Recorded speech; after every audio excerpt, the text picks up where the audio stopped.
So it is up to you. But you will have a lot of time here to get as prepared or as unprepared as you want to be. Basically what I'm gonna do is I'm gonna intro it, right? With probably just by asking, like, do the whole intro, yada yada yada spiel. Probably gonna be like 15, 20 seconds, and then I'll go, Caro, what do you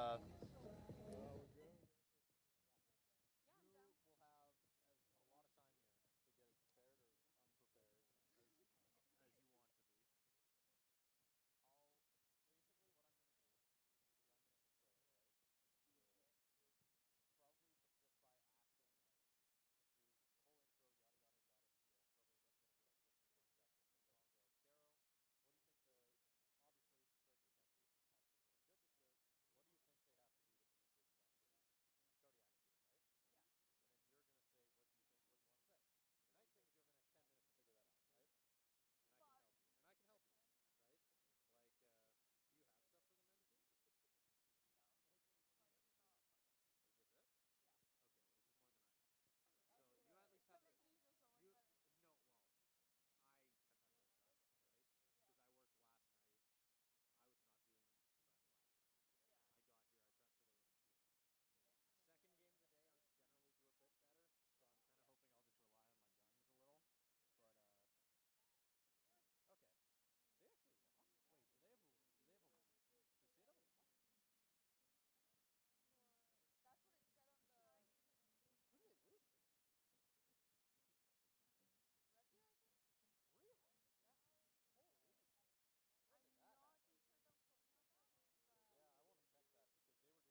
I'll see what I can do. Yeah, But they're going to talk closer to 2, they say. yeah. So I was thinking they're really inconsistent every single time. We'll go live at 3 on the clock. You want to do that? Sure. Good? Let's do that. All right. And then I'll just when I'm done, I'll just throw to the anthem. Okay. Okay. Elias is going to be shooting. I'll PA for the count him in. That way he can focus on the camera and I'll hand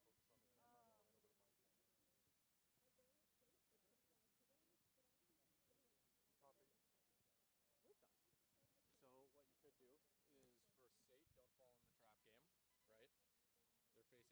We've done. So what you could do is for SAIT, don't fall in the trap game, right? They're facing. You have your notes right down there as well, right? Mm-hmm. So don't fall into the trap game. For Lethbridge, it's as simple as don't let SAIT speedy strikers run around you, or just shut down SAIT's offense. You can keep it as simple as that. And don't worry about overcomplicating it if you don't want to. And what did you say for Lethbridge again? 2 minutes. What is it? What did you say for Lethbridge? Just focusing on shutting down SAIT's offense, if you want to do that. Okay. Or shutting down their speedy strikers, because that's been an issue. Really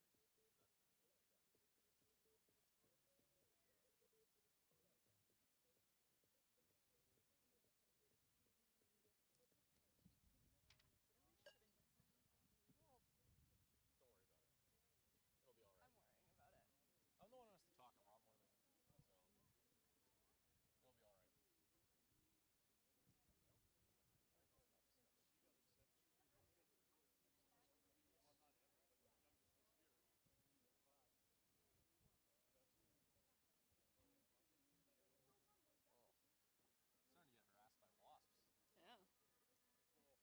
Imagine we get stung by a wasp on camera. Just That'd go be on going the on my floor. reel. That would be going on. Demo reel moment. Demo reel. Gotcha. Okay. So the final game, men's final opener. No, not opener. Final home game. Final men's home game of the season. We've got the SAIT Trojans taking on the Lethbridge Kodiaks. 9-0-1 SAIT Trojans. Lethbridge is 3-3-4. Okay. Just got to remember numbers. That's going to be the hardest part for me. I hate doing that. I failed a lot of math classes. 30 seconds.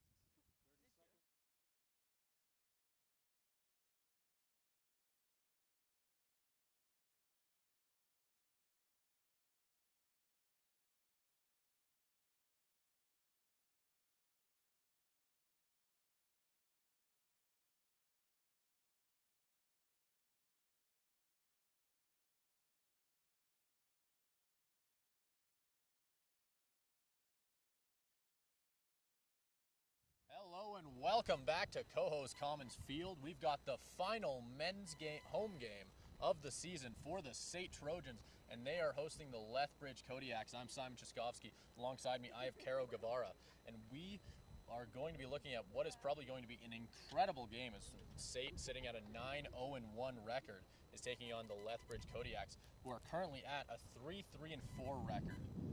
Caro, what do you think SAIT, we'll talk about them first, needs to do to win this game? I feel like they definitely need to make sure that they don't get trapped into this game and let Lethbridge win. I think that's pretty much it. Yeah, for sure. Obviously, this is sort of a trap game for them. Obviously, there is a bit of a difference in the records for these two teams. It's near the end of the season. SAIT might not need to win this one as much as Lethbridge does, but that doesn't mean that they want to lose it. Lethbridge sitting at a point where they are maybe just outside of that playoff window. They are going to be trying to hold on to that as hard as they can. What do you think that Lethbridge needs to do to accomplish their goal? They definitely should not let the Speedy Strikers take over them. And, yeah. Yeah, and that has been an issue for everyone all season long, taking on SAIT. The speedy players all over the field for the Trojans, especially the strikers, have been an issue for everyone. And we'll see what Lethbridge does to try and counter that. We've got the anthem coming up next. We'll be right back with you after that. I was looking up at him. He pointed down and like, No, it's okay. Don't worry. I did way worse the first time. Don't beat yourself up over it. Don't beat yourself up. all his friends were like down here on him.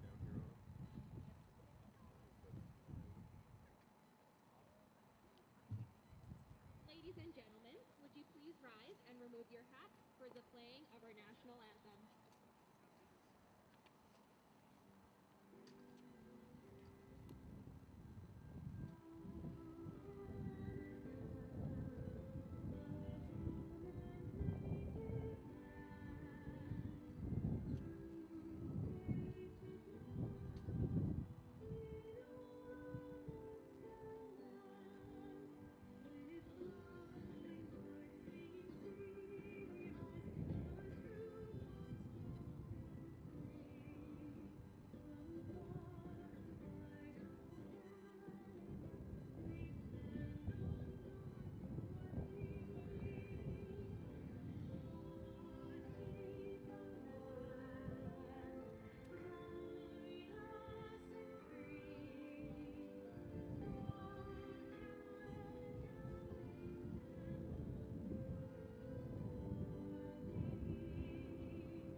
number 9, Jackson Yule. Number 10, Brandon Francis.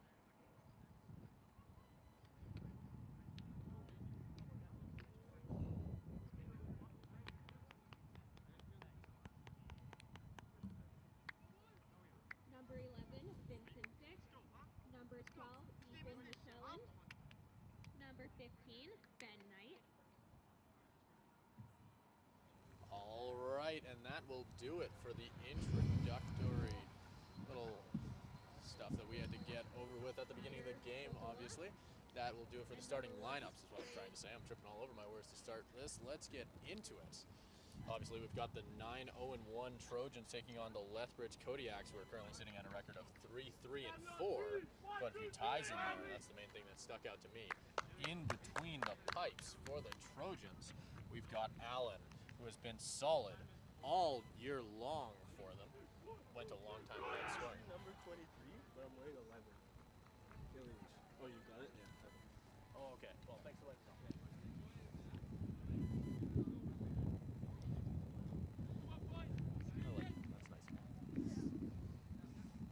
That's nice. And the Trojans will be taking it at center. They will be giving it to John Ingram, who has been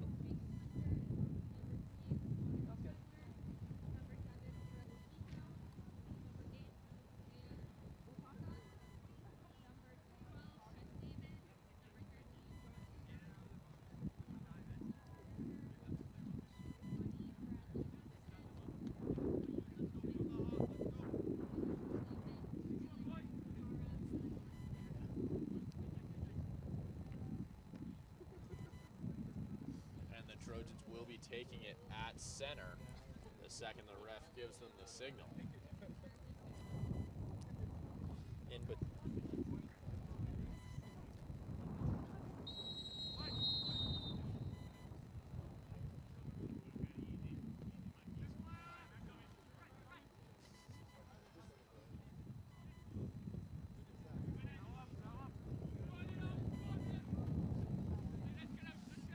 And the game is now getting underway. We'll end up with an early sideline throw-in for the Kodiaks. You might have noticed there was the construction of the new event center going on behind us in the intro there. So they will quickly have to try that throw-in once more.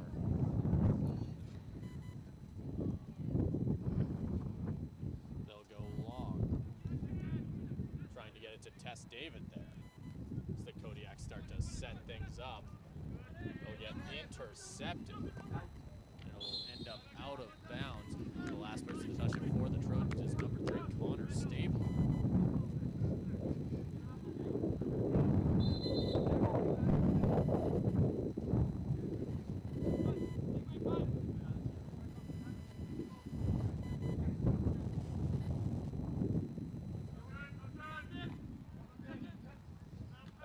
David knocking it back into the Kodiak zone.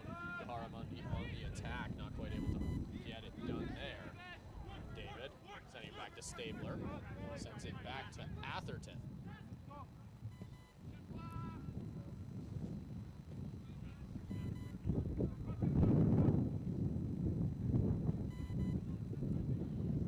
And they will throw it into the Trojan zone, trying to get on it. The attack.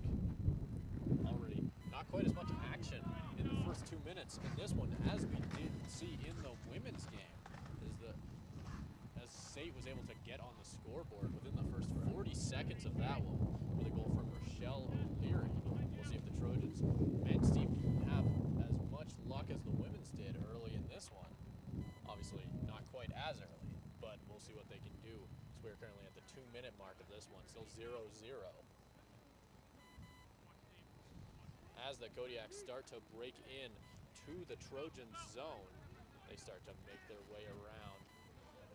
We'll end up putting it into the Trojans bench with a chance to throw it in once more. Didn't really work out the first time. We'll see how it goes the second.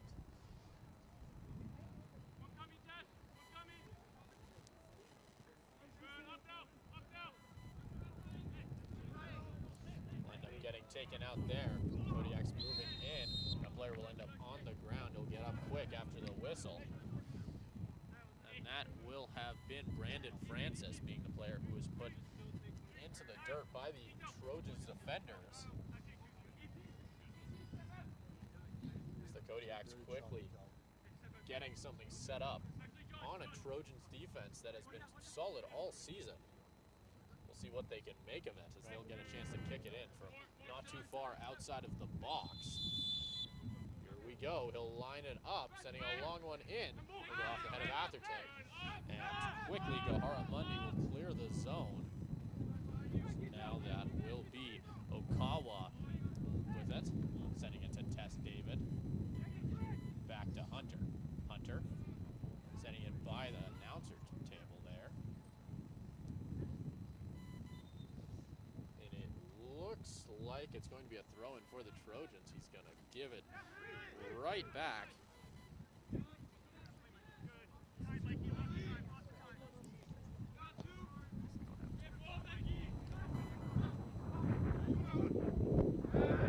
they're going to end up sending it back. It'll be Marcus Allen, or Oliver Allen, sorry, the first person there. That'll be Stabler trying to keep it in himself. Trying to keep it in the air, and it wasn't quite able to. As it will be the Kodiaks with a chance to throw it in now. They'll have it in their own zone. The Trojans quickly on the attack. That's Ingram on it. He'll send it to Ito. He'll send it on goal. It'll end up going out of bounds off of the leg of number 11, Vincent Dick.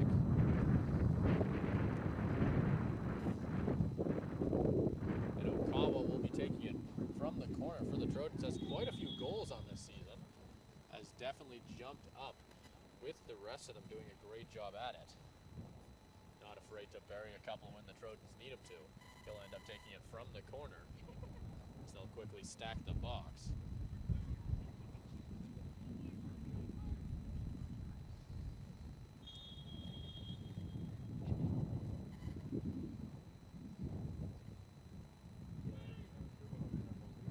As that'll be Atherton trying to put it on goal, wasn't quite able to. He'll end up going all the way back to Oliver Allen.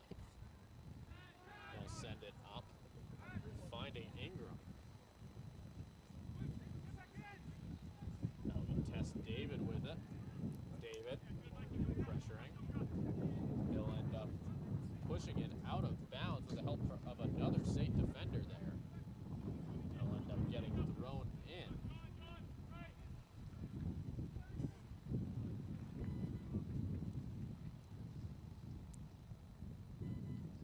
And they'll give it to Hunter.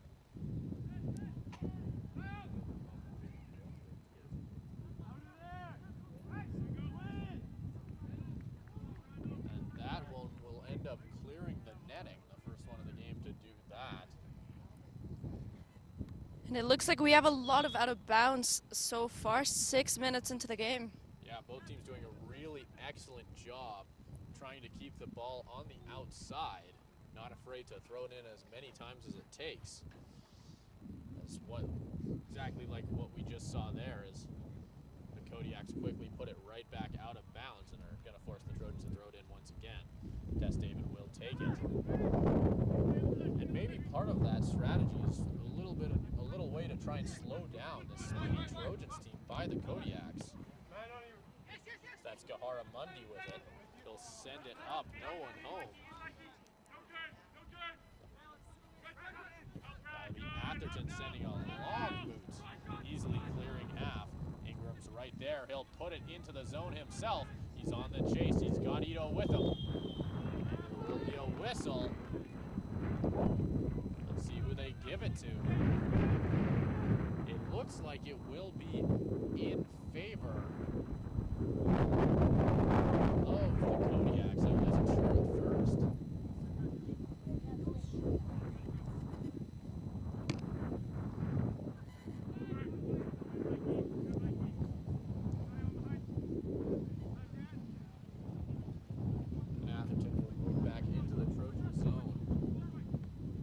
To try and set things up, and something we've seen a lot from the Trojans this season is trying to do a little bit of a swing in their defensive end to try and find the most open attacker possible. They haven't been afraid to use everybody on the team to get that done.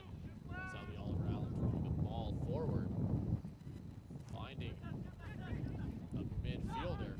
Tess David's right there. He'll send a long one for Gahara Mundi, but it'll get caught by the wind, and it won't quite make it there. As the Kodiaks try and start an attack of their own, that'll be Stabler with the steal, sending it back to Hunter. Hunter sending it forward. And it will be put out of bounds by an attacker. The last Trojan to touch it was Ito. It'll be put into the Kodiak zone as they start to set things up a little bit here. That's Ingram. They'll take a quick touch from Okawa and start to run with it. That's Ito with it now. Back to Stabler. We'll see what he does with it. He stops with it. He has space. He'll walk in, giving it to Ingram. Ingram right back to Stabler. He'll try and put it on goal. He'll get taken out. No call on the play. A lot of hands in the air for the Trojans. Not a lot of happy faces on that field for the team wearing white. Not at all. We're already starting to see a bit of a physical defense from this Kodiak squad. Gahara Mundi doing a good job preventing it from making it into the Trojan zone. Now Okawa with it. He'll find David. David. He'll send a centering kick. Kodiaks will quickly end up bouncing it right out of bounds. Not liking what the Trojans were setting up at all tonight. They'll give it right to Tess David. He'll go out of bounds off the Kodiaks. Stabler will get the chance to throw it in now. He'll send it in for Gahara Mundi. Now with Stabler on it. There will be a whistle. Looks like the Kodiaks will be getting it right back. Great control from number 3 there. Yeah, An amazing footwork. A lot with Stabler, to say the least. He's very, very good with the ball in his hands, especially for a defender. 100%.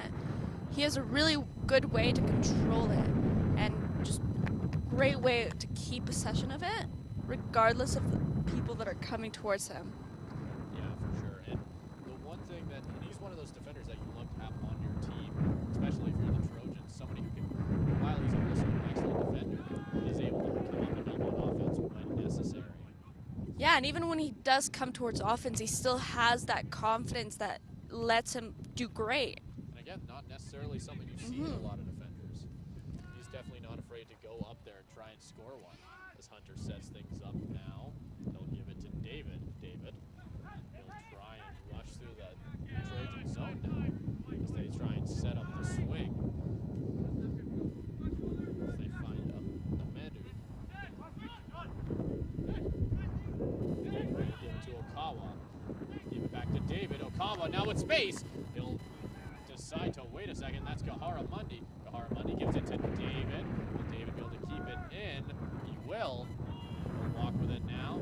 Back to Gahara Mundi, just a little bit too far. And they'll start to break out.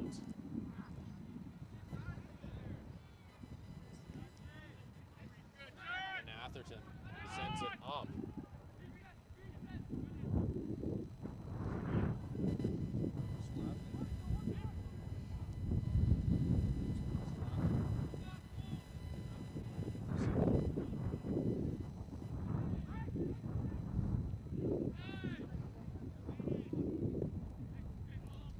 That'll be Amedu with it now in the Trojan zone. He'll decide to take it himself. He'll try and launch it in. Trying to find a speedy striker maybe. As that'll be Okawa, just narrowly not able to find it. We're going to see a whistle on the play. It'll be a chance to throw in Stabler there. Gahara Mundi calling for it, not able to get to it. Ingram. He'll be able to let the Kodiaks put it out of bounds themselves, and they'll try and set something did a really great job at opening himself up for that. And an incredible save by the goalkeeper there for Lethbridge. That's Trey Luke. Diving out to make a save on Okawa. Not an easy feat to say the least with how many goals he's had this season. That'll be Tess David taking out the attacker. They'll start to move forward with a chance now. Ingram, he's got space and time. He'll put it on goal and he will bury it. And Ingram is on the board. And 13 minutes in. And the Trojans will go up 1-0 after that goal from Ingram. Already looking strong. That offense has had quite a few chances.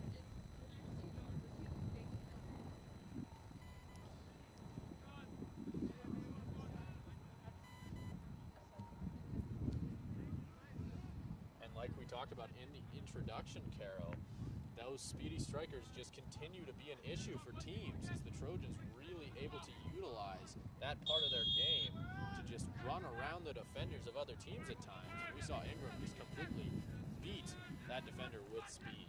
Yeah, and I've seen a lot of the time that they're so fast that a lot of the defenders don't even know where they are. They lose track of them, and that really gives the strikers an opening. Yeah, a lot of these players on the Trojans are really good at finding that blind spot. It's Yeah. something you hear a lot in American football, where the wide receiver will get right behind the cornerback and just use that blind spot to their advantage. We're seeing a lot of that from these strikers of the Trojans, being able to just use the blind spot of these defenders to their advantage as they start to set up in their own zone.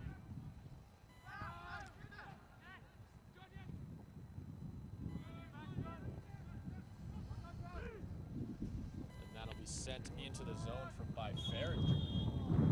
But they will call Ito offside. Obviously, he wasn't happy about it.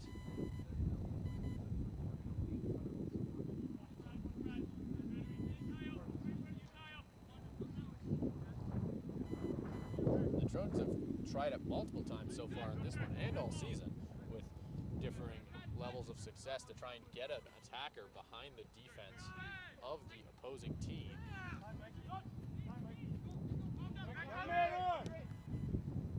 And they'll send it up.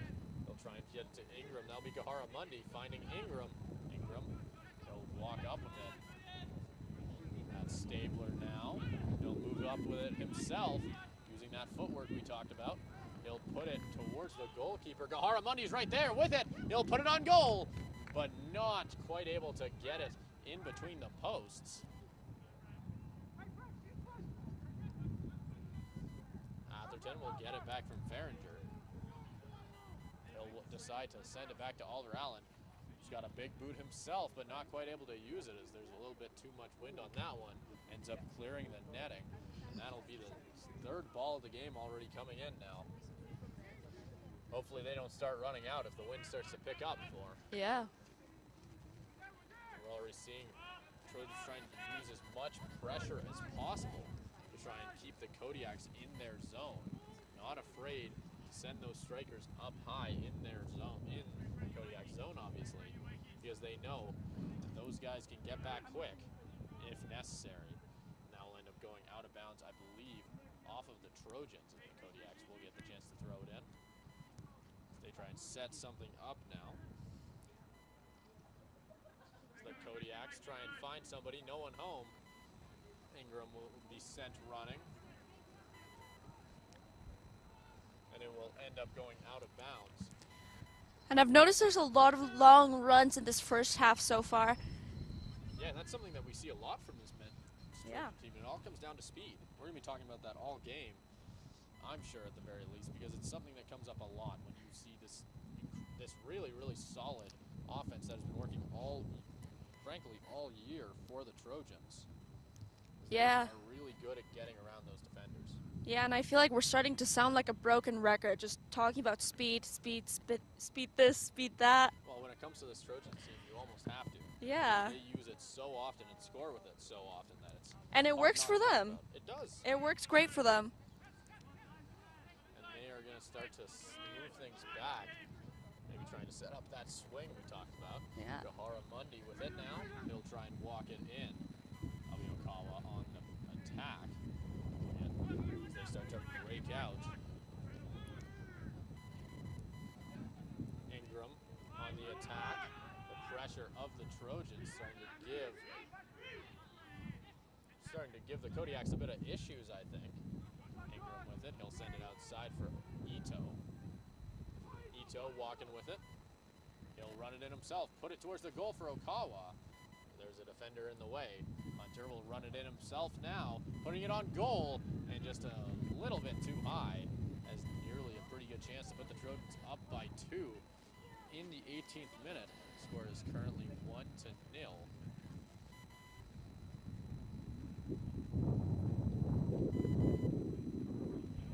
As the Kodiaks goaltender will get the chance for a goal kick after that mere chance from the Trojans there. And they'll start to set things up.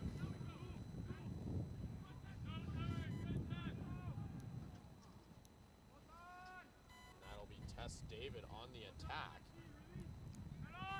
Something that I'm noticing about the Trojans today is they're not afraid to move their midfielders far deep into the attacking zone. Because, again, like we keep mentioning, broken record, like you said, they're just quick.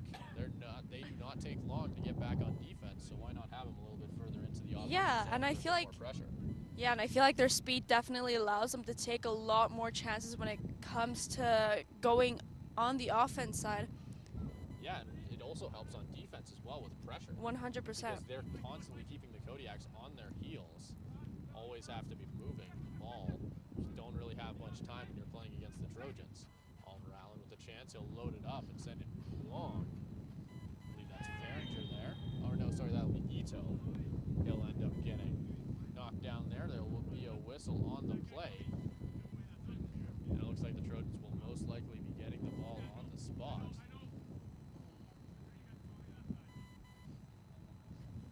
As we have now crossed over the 20th minute, the score is currently 1-0 from, obviously, for the Trojans.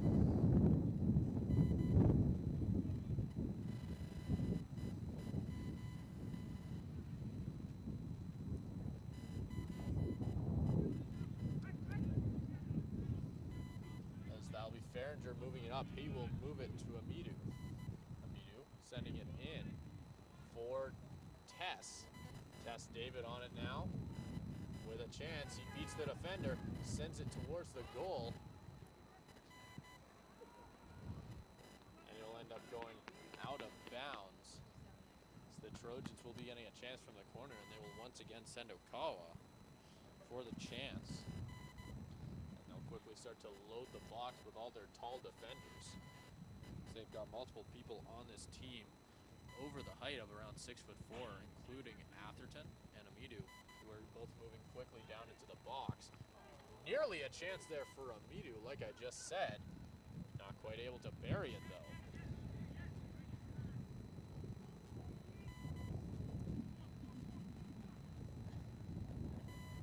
And they'll get it right back in the corner for a chance to repeat it. And I'm sure they're going to be looking for more of the same. The first one was very nearly successful, able to find a man, just not quite able to bury it. He'll load it up, get it sent to Amidu. That'll be Ito outside. He's going to send a high one. They'll keep it inside. Ito will be on the attack. That'll be Stabler. Farringer back to Amidu, who will send a long looping one to Ingram. And there will be a whistle on the play. So the Kodiaks get it right back.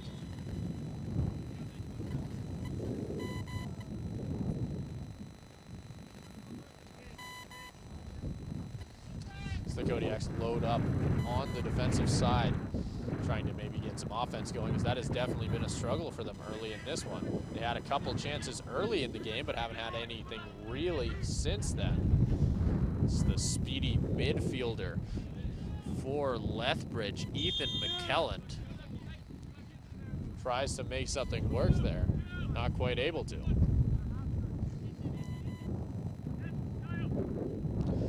They'll He'll send a long kick in on Oliver Allen, but he'll quickly swallow that one up.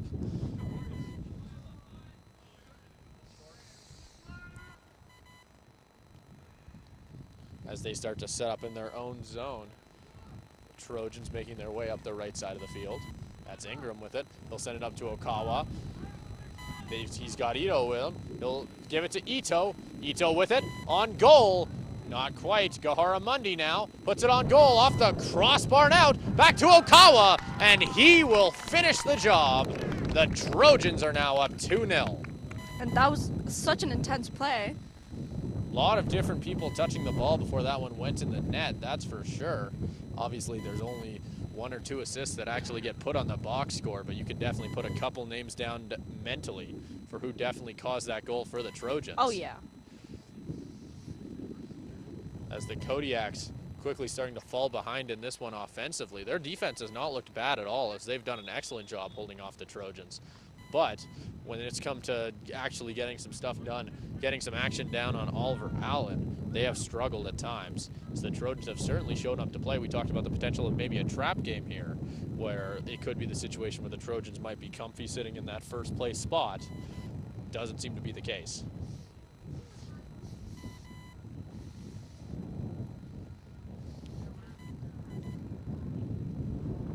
As we wait for the ref's whistle to try and set something up. He's up at the Trojans bench having some conversation.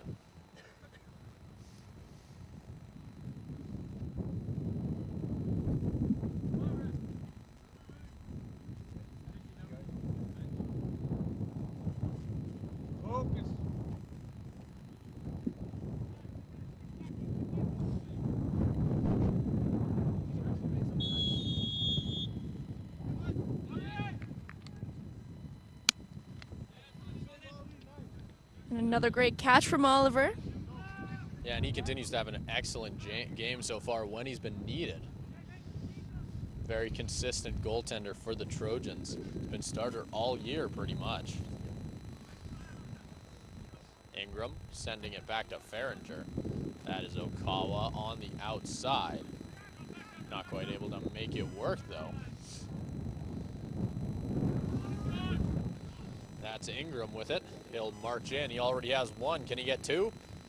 Giving it to Okawa. He'll blast it on goal, but not quite able to get it home, as it'll go just wide of the left post.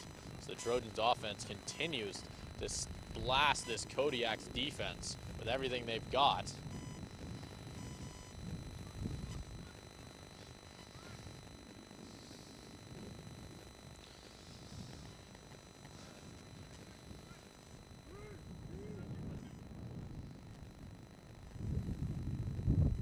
They get it at midfield now. That'll be Atherton sending it quite a bit over the midfield line. That's Tess David now giving it to Okawa. Okawa finds Ito. Back to Okawa. As that pressure of the Trojans we keep talking about starting to affect the Kodiaks defense, they'll turn it over to Tess David. He'll march it in himself. Will he beat him? He'll send it back to Ingram with a blast. But way too high on that one, as it will clear the net, and a chance there to potentially get his second of the game will go awry.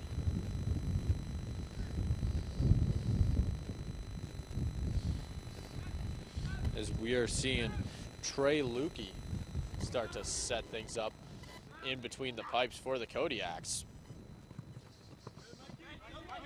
So that's a Midu with it now. Great pullback from number 22, if I do say so. Yeah, he's got some good moves, especially for a defenseman. He's looked very good all year with that. He's a big guy, too. You'd be surprised at how agile he can be with the ball in between his feet. Yeah, because a lot of the time you see, like, the bigger and taller they are, that they don't have that much agility, but 22 definitely breaks that. Yep, definitely an exception to the rule, to say the least.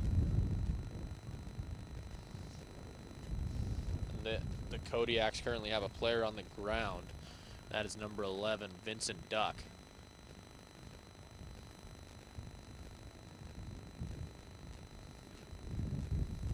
And we're seeing the goalkeeper set up there.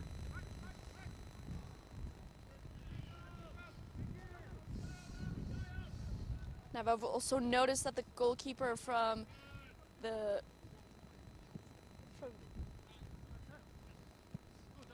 Gahara will get it now. As that'll be Stabler on the Kodiak striker there.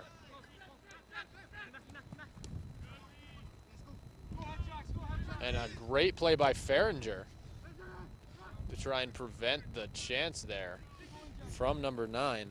That's Jackson Uy. And there is going to be a whistle on the play. A lot of arguments from pretty much everybody on the field for the Trojans. The field and on the crowd doesn't look like many people like that call. It's definitely a bit of an odd angle to be taking a shot on goal. It'll be interesting what the player taking it for the Kodiaks decides to do with it. And it's going to be number 15, Ben Knight, the midfielder. He'll line up right from the spot as they set up the wall. And something that I'm immediately noticing is we're seeing the Kodiaks set up a lot of their offense on the far left side of the net, at least from our perspective. We'll see what he decides to do if he wants to put it on net, maybe try and find the crowd. We will see as he winds up. He'll launch it, and he'll send it into the crowd, but he finds the wrong jersey as a Trojans player will end up sending it out. That's Stabler on it. He'll send it out to Hunter. Hunter with time. He'll send it up, trying to get it to Ingram. Finds David instead. He's fighting off 2 defenders. He will.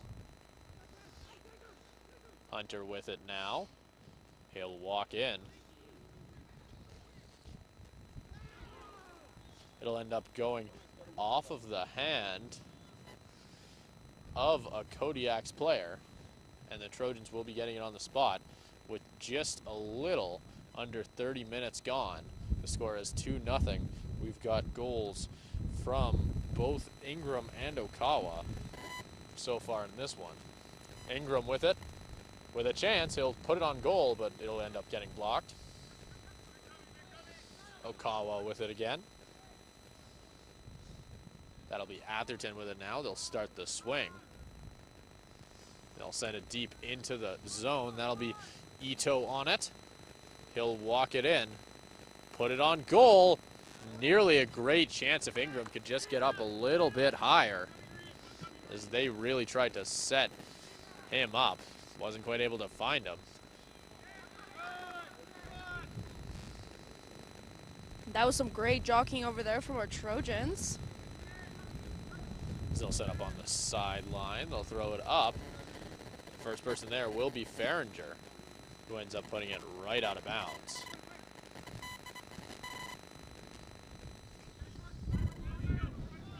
As they start to set things up. That's Tess David. He'll end up going down after a bit of contact from the striker for the Kodiaks. And the Trojans will be getting the ball right back on the spot, pretty much right on the center line.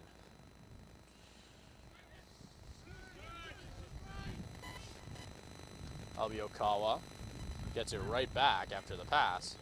Ingram sends it out to Ito. The Trojans already starting to rotate in the offensive zone. Ito with it now. He'll walk it in, and he will bury it for the 3rd goal of the game for the SAIT Trojans. Already starting to build quite the lead in the final home game of the season. Ito is, so far in this one, has done an excellent job as the playmaker on a lot of these chances. That time he decided to take it himself and buried it. And that's only the first half. Hopefully he'll keep it up for the second half. Yeah, definitely been one of those players to watch for the Trojans so far. And I mean, you brought up those speedy strikers. It's the thing we keep talking about. Speed that, speed this. We're going to keep talking about it because it's the thing that has the Trojans up by 3 so early in this one. As Ito uses his speed, that's the key word here. Let's see how many times I say it by the end of this game. I'll start counting. Yeah. That'll be a good stat. As the Kodiaks start to build up in the defensive zone, they'll end up launching it into the Trojan zone, and then it'll end up right at Oliver Allen, who was about to roll it out. He'll hand it off to the big defender, Bradley Atherton. He'll launch it upfield. It'll end up going out of bounds right in between the scores table and the Kodiaks bench.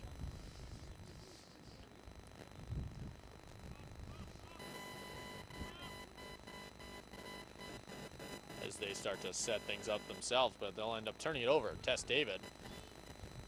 They'll throw it back, and the goalkeeper, Trey Lukey, will end up receiving it for the Kodiaks.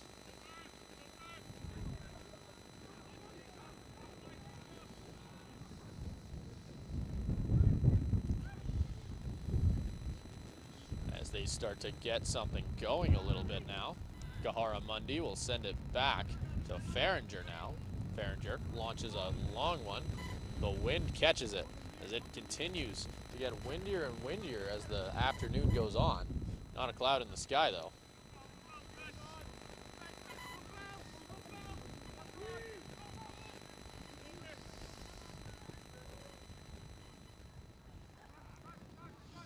That'll be Atherton. He'll chase it. He'll end up giving it to the goalkeeper, who gives it right back to him.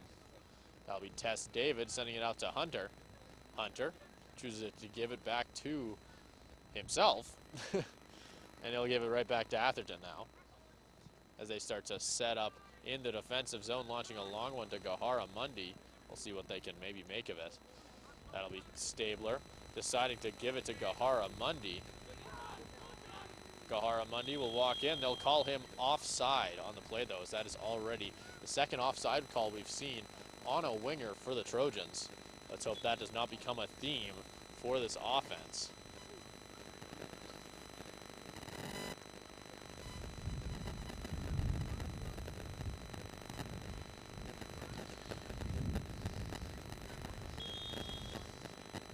And the Kodiaks will give it off to a defender to knock it up, as they quickly start to get set up in the defensive zone, rotating it around, sending it up, trying to find the midfielder there. Ben Knight not quite able to. He'll get it right back though, as he'll walk it in. He'll have two defenders in his face who end up putting it out of bounds. So he'll get the chance to throw it in now. He'll launch it far. There's a Kodiak there. Stabler didn't like it and ended up launching it out of bounds for a chance from the corner for the Kodiaks. Maybe a chance to decrease this lead that the Trojans have built so far in this one. We haven't seen a lot of offense from the Kodiaks tonight. Maybe this will be an opportunity to potentially change that. Yeah, we've seen the ball on the defending side a lot. And they've looked really, really good defensively, like you said. As they launch it towards the goal, they'll go off the head of Atherton now. And like you said, not a lot of offense, a lot of defense. And they have looked good on defense. Yeah. Gahara Mundi. Just now, it looked like they were taking a lot of chances at their shots on goal. Yeah, and they're definitely doing their best to get as many as possible. Because, frankly, so far in this one, they have been struggling at times to get a lot of those chances. So they got to take them when they get them. Yeah, and it looks like those 3 goals from the Trojans was really just a huge motivation for them. Oh, of course. When you're losing, well, the thing is, this was going to be a tough game for them. They knew they were coming in against the first-ranked Trojans. It's a very good near chance that for Okawa, but obviously the Kodiaks came into a game where they were taking on the top-ranked team in Alberta currently. They knew this was going to be a tough fight. They were not afraid to go down early, and now it's going to be about getting back into this game as quick as they can, and that's obviously what they're going to be trying to do. The Trojans and the thing is, 3 goals is not impossible. If the Trojans can score 3 in 35, the Kodiaks can definitely do the same. As Okawa will be getting a penalty kick with a chance to potentially get his second goal of the game and put the Trojans up 4-0.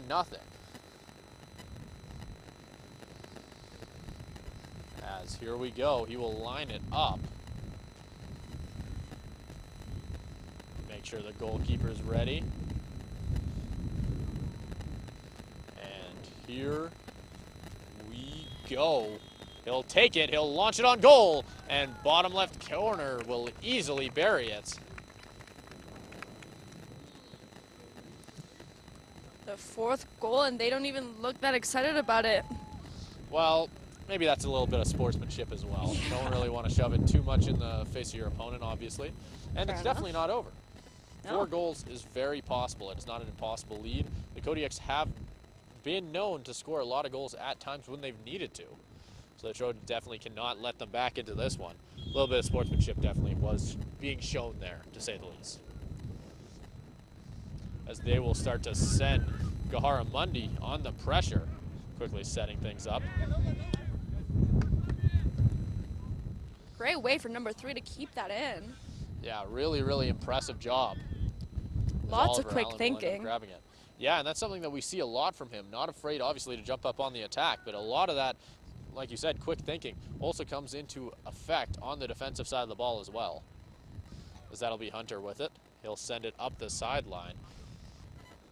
On the wrong side of the line on that one, though, as he'll end up putting it into the Trojans bench, which is now empty as most of their backup players have decided to go out and start warming up with a ball just a little bit to the left of the Trojans' net.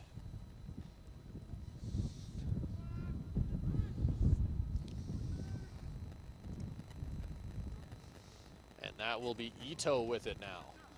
He'll hand it off. With great control as always. I keep saying that, but Well, it's something to definitely talk about with him, and he has Yeah. been very much a big part of this game so far for the Trojans. As well, not necessarily, he only has 1 goal on the game, like we mentioned. But if by my count at this point, he has to have quite a few assists. Not afraid to pass it to his teammates and give a couple of them really, really good chances. yeah, he definitely does a great job of setting up the ball for his teammates. As Oliver Allen sends it, ends up being caught by the wind, tries to find Ingram. There'll end up being a whistle on the call, and it looks like the Kodiaks will be getting it right back a little bit over the center line. Maybe a chance to get something going now. Launching it in off the head of a Kodiak attacker. With a chance now, that is Brandon Francis with it on the outside. A couple of nice moves. He's trying to outmove Gahara-Mundi. Sends it on goal. Tries to find someone. He'll load it up. And Oliver Allen will reach out, diving forward and make a great save to keep that 0 on the board for the Trojans.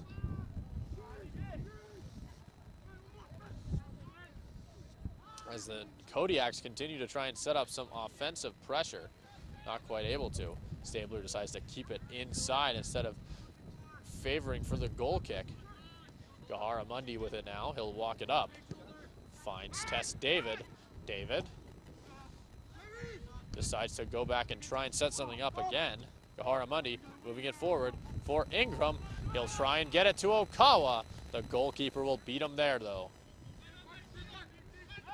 As there's a man behind, he'll end up taking out the striker.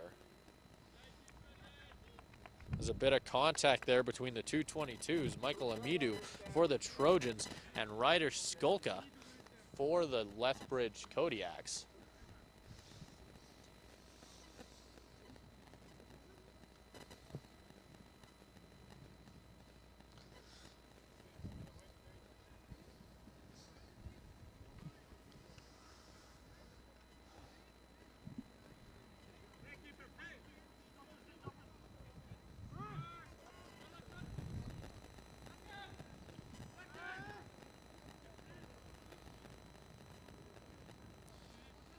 That'll be Feringer with it at center. Sent across.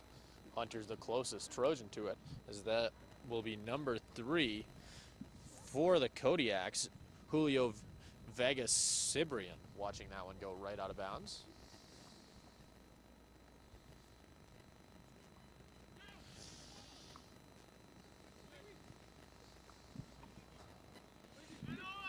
That's Michael Amidou sending it up for Gahara-Mundi.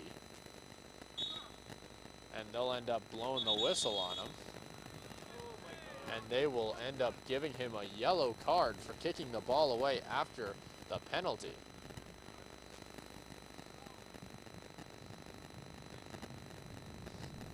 So a couple of comments from players on the Trojans about the fact that it was only his first foul. Was the main argument against that call being made the way it was.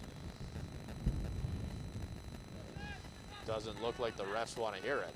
As Kahara-Mundi quickly back up on the attack. Ingram muscles him off. That'll be Test David. Gives it to Okawa. Okawa muscled off the ball. Ingram will end up beating him off of it. Takes him out. And just like the women's team, we have a lot of aggression and a lot of contact this game. And it looks like Ingram will be getting a warning for the play, not a card. Thankfully for the Trojans, as you do not want a player like Ingram to be getting a card, obviously. And a lot of contact on that one, as both Hunter and I cannot see his number from here, but a forward for the Kodiaks end up going down.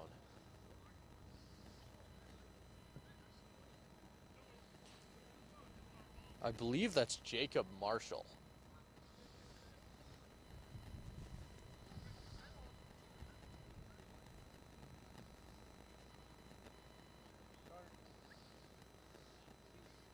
And something that I've noticed the last little bit is they've been having some issues with the scoreboard.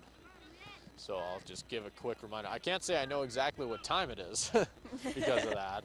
Currently we have 0:07, which I can tell you from how long we've been here so far isn't exactly right. There's now a player down on the field. That's Ingram. Looks like he's going to be okay as he gets up quick. But anyway, like I said, it's obviously not 7 seconds into the game. Although I will say if the Trojans scored 3 goals in 7 seconds, would be rather impressive. Not the case, though. Right now, the score is, I believe, 4 goals for the Trojans, 0 for the Kodiaks, as we must be getting awfully close to halftime, I believe. As Ito, with that speed, keep talking about it, ends up putting it right out the left side of the bench for the Kodiaks. It's a pretty good run there. Puts the Trojans into the Kodiaks attacking zone.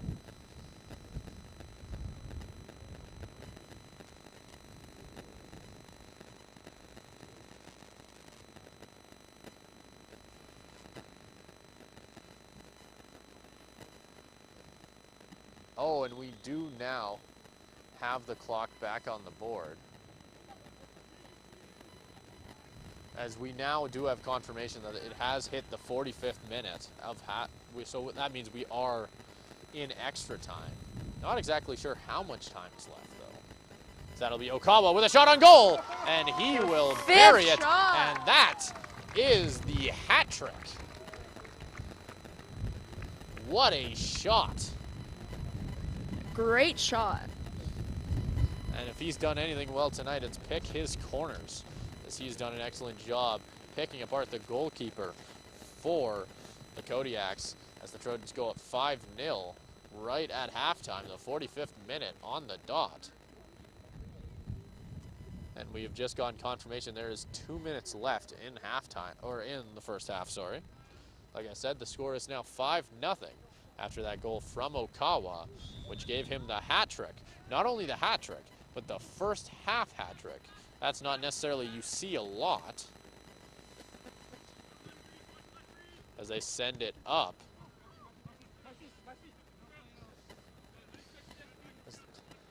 That's Francis there, sending it back. They find Joel McLeod, who will take his time, sending it back to Francis. Francis sends it up off the head of Ben Knight, put into the Trojan zone. Looks like they're just going to let that one go right out the back, as Oliver Allen will get the chance to kick it up.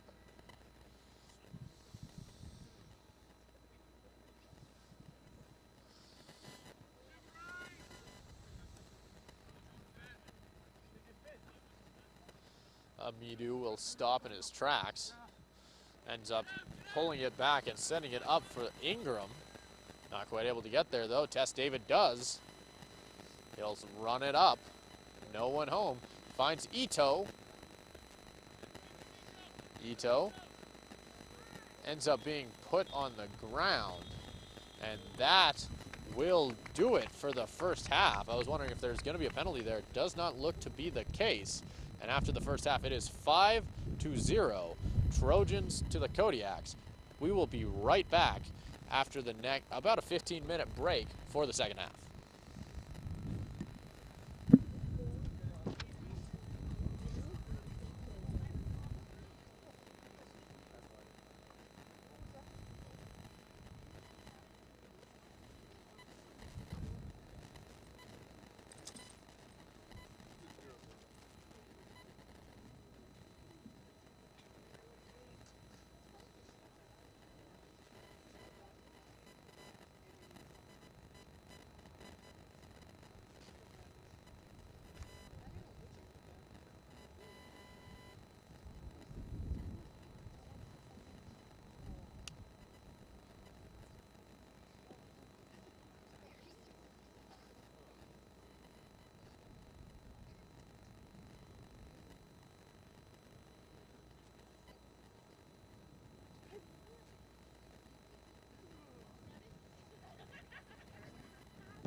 have, the thing is, we're all pretty much willing to go.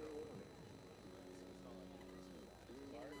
Like, most of the time I end up joking with the other center to let me win one, because I'm doing dog crap at this point, because I'm not trying very hard. But my coach took a back check for him. I told him he'd have to drag me back to the second place, because I was not going back.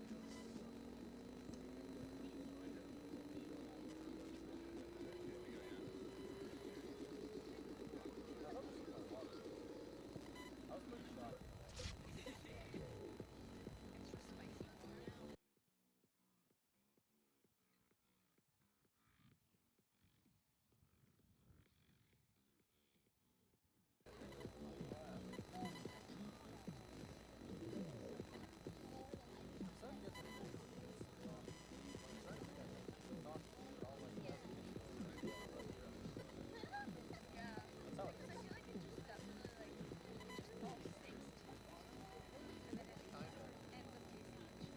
Well, the thing is, the top is the worst. Like, from here to here, once I get here, we're feeling it. It's a good top.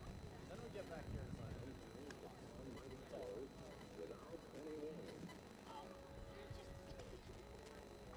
Although the one thing that I really is the top is funny, but every time I make this top, it's not cool. Yeah. I usually end up getting it to this top now.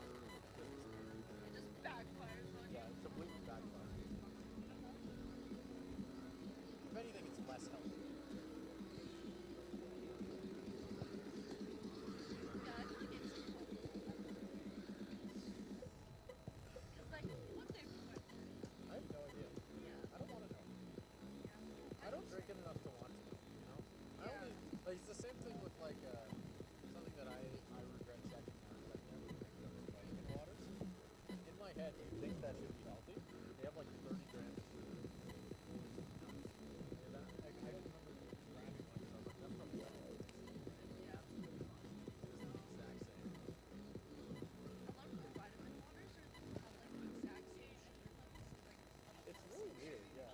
It's so fun. Like, they're advertised as, like, a healthier alternative, and then they're Yeah, absolutely they're not. always like, oh, we're so healthy, drink this instead of Coke, and then it's just like... Well, the funny thing is I remember checking because I was like, this doesn't taste like healthy.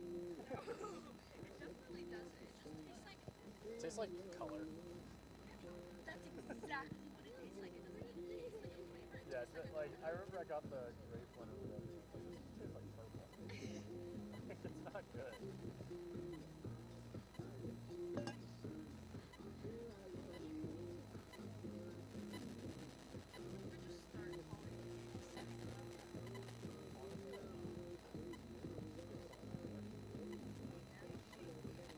Like this is it's all right. I literally brought this home. like, it literally says my name. You just can't see it. Yeah. It's actually written in English.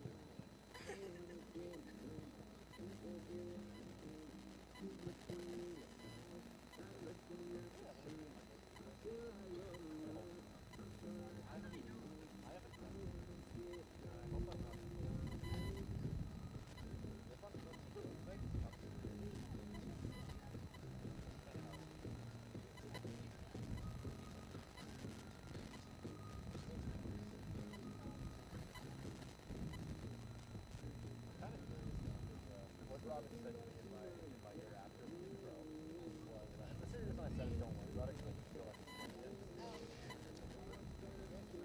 Probably explain why it looks like we're talking. Why he's quickly brought up the discussion. I'm kind of curious what this is. So much and I'm also curious how you say that. How big is this?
the way I look at it. Like, because I can tell you that I've basically never heard a complaint ever regarding anything I've said, or had it brought up to me in any way that hasn't been positive. And I can tell you, other than this year, I think I've gotten a lot better. This year, after I've been terrible. Like, I was a lot worse than you guys are. Because obviously the difference is I was the first trying to figure it out with like nothing. I literally was just like, basically. Yeah, and like honestly, props to you for figuring out this year. I will always say that my best skill is my ability to run into a wall over and over until something works. And I also do not have much of a sense of embarrassment. I am pretty much, as a human, I am pretty much, and whatever. That's basically. Start doing that. I need to start not doing that. Yeah, trust me, this job makes you stop. Yeah. Not a good way. I wouldn't say that's a bad way.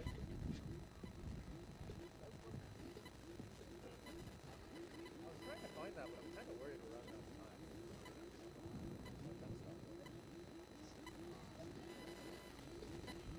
Oh. Oh god, that is terrible. I spelled my name wrong.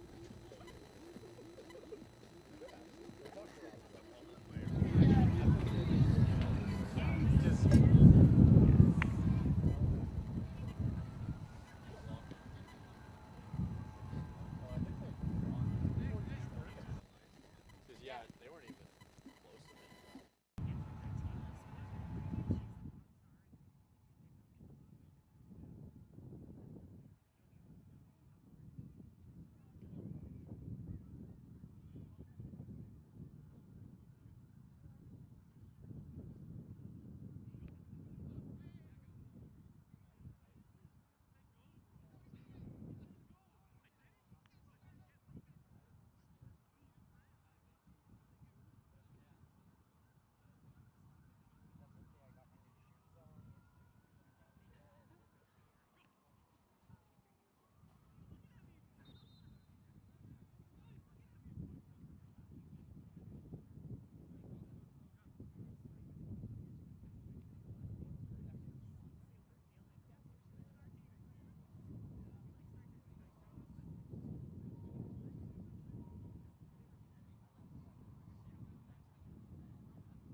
just don't know if he was talking.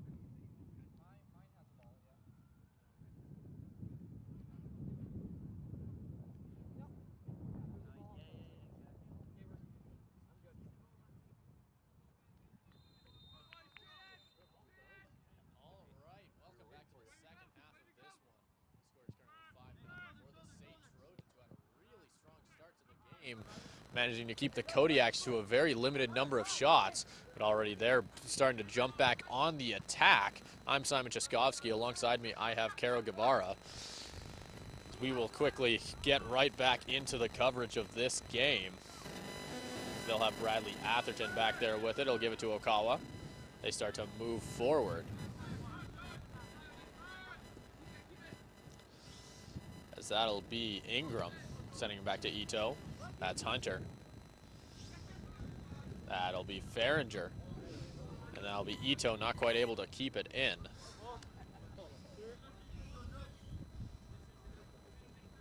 So the Kodiaks will get the chance to throw it in now. Ethan McClellan, the midfielder, ends up throwing it in for them. That will be John Ingram tripping up.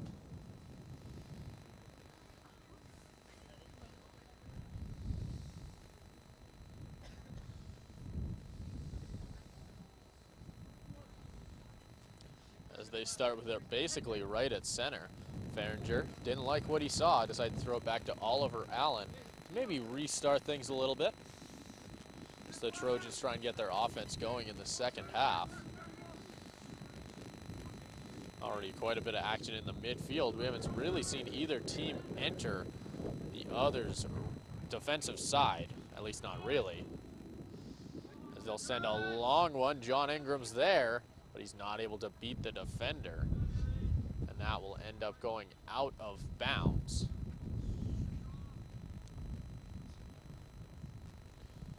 They'll be giving it to Ito for the throw-in.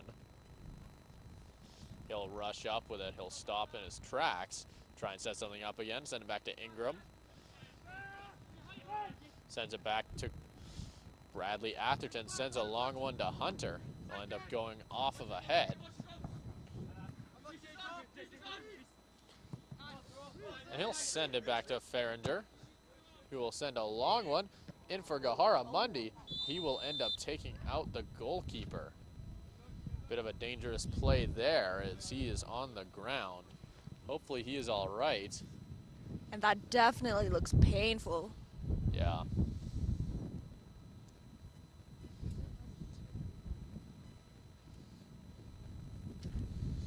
Obviously the hope is that maybe he's just winded after a hit like that, but hopefully he is all right. So they're going to call out the trainer to come take a look.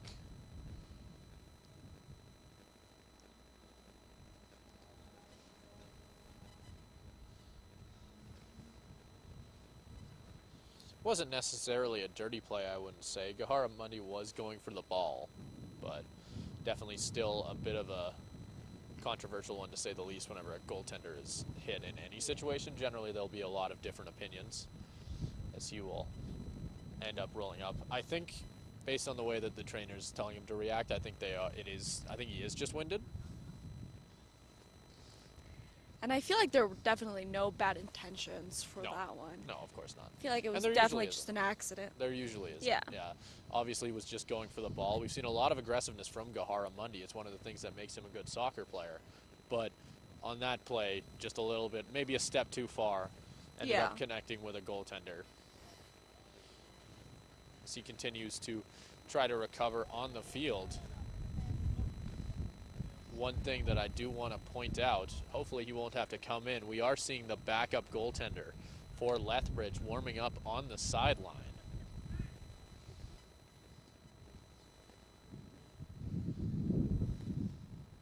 As it looks like they're going to be trying to decide whether he's going to be good to keep going.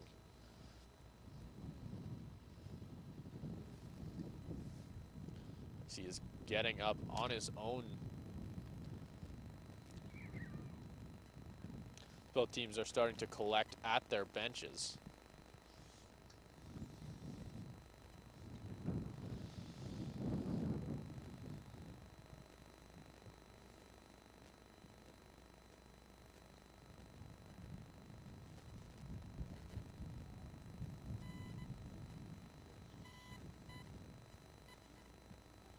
Looks like now they're going to take a second to take a look at his... It looks like they're looking at his calf right now. I think it's something to do with that. Yeah, which is pretty interesting because I did not. That's not where I necessarily saw the connection. So hopefully he's all right. Yeah, I hope so. I keep saying that, but that is seriously the worry whenever there's a big hit like that in any sport. It looks like he's going to be all right. He's going to keep on playing. Again, a very good sign for the Lethbridge Kodiaks, as he has been very solid for them so far in this one. He's definitely shown up when they've needed him.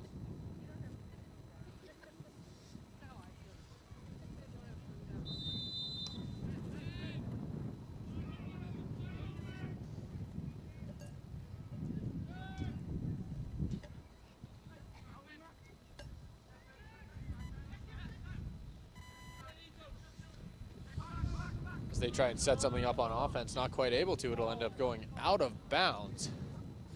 And that one will go off the boot of a Kodiak.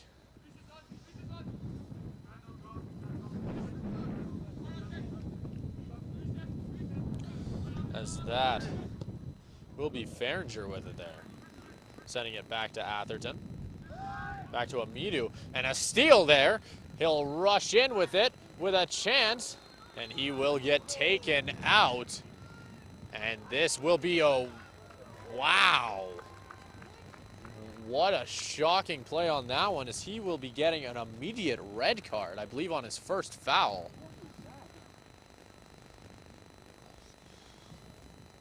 So there's going to be a lot of conversation on the field about this decision. Yeah, it looks like everybody's crowding around the ref to figure out what is going on. As Amidu is already heading for the bench. Not a very good thing for the Trojans, obviously. No. Because he's been a very, very solid part of that Trojans defense. And it most likely means that he will not be able to play in their next game, I believe. Yeah. Which definitely hurts them for their season finale.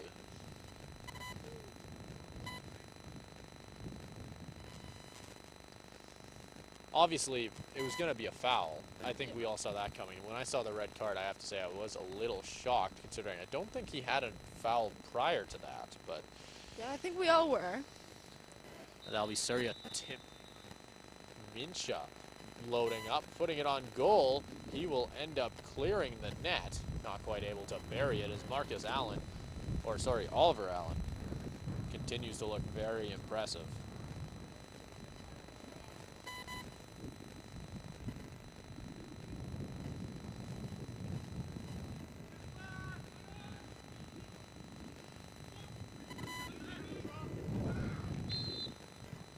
That one will go out of bounds.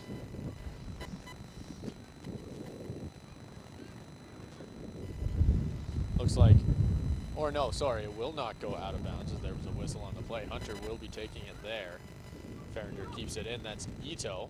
Ito taking it back from Ingram. Tess David will decide to launch it for Gahara Mundi, but too much power on that one. Sent it to the goalkeeper instead.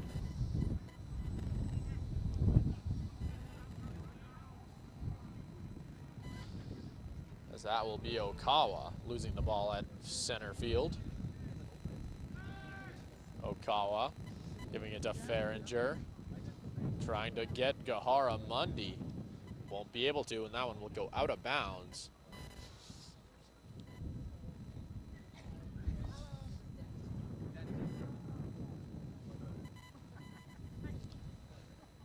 And they'll get the throw in. As they start to try and set something up. Farringer trips up the striker on the play. And it'll go out of bounds right at the Trojans bench, and they will have to start something up once more. That's Ben Knight moving through the midfield. He'll launch it down in deep for Francis. Francis with it. He'll walk in on the Trojans. Handing it off to, that's Ethan McClelland, who got fouled on the play, as he will take it from the spot. Or sorry, they're actually going to be giving that one to Francis. Brandon Francis, the second-year winger for the Kodiaks, as he will load up and launch it, putting it on goal. That one's far. It will be a header, and just narrowly to the left on that one. A very near chance for the Kodiaks to potentially bury one. Just narrowly misses, as they'll now take it from the corner. Looks like they're going to be giving it to number 8. That's Nikola Balajak, as he will launch it towards the goal. Oliver Allen collided with a striker there. Looks like he's all right. As Ethan McClellan starts to break his way in. They'll launch it on goal, and another one goes just a little bit too left. wide. As Oliver Allen has frankly not had to make a lot of saves today, mainly because they just can't manage to get it on goal. They've had quite a few chances. It's just they've got to focus on maybe just picking a corner and really hitting it. And I feel like they definitely need to follow through with their shots to make sure that they get that rebound, just in case. And we are going to see Oliver Allen load up and launch it, as he's with the wind on this from this side of the field, so he will easily clear it. What Tess a David boot. sent it towards the goalkeeper. Gahara Mundi was on the attack. Was not quite able to find it, though.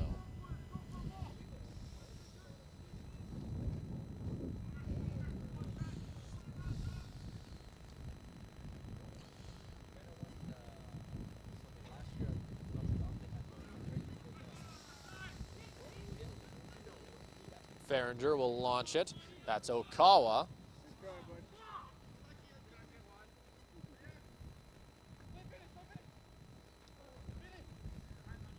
He'll send it up. That's Francis. Francis little bit of miscommunication there results in a out of bounds, and it looks like there will be a throw in here for the Trojans. Very deep inside of the Kodiak zone.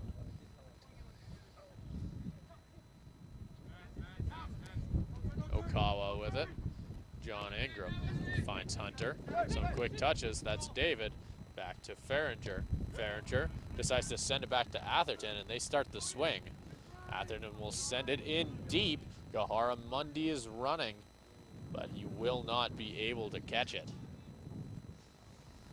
As we are now at the 57th minute. No goals so far in the second half. All 5 of the Trojans' goals were scored in the first.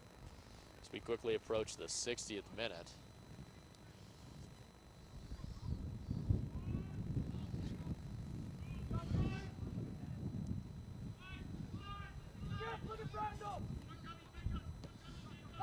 There's a chance maybe for the Kodiaks as they start to load up in the defensive zone, spacing out a little bit. They've got speed. They're rushing in, just not quite able to beat them. Jacob Marshall had it there. That's Ben Knight. He'll send it out. That's Ethan McClelland. Puts it on goal, but not quite able to bury it, and the defender will beat him to it. As that one will go wide. As it looks like Francis will get the throw in.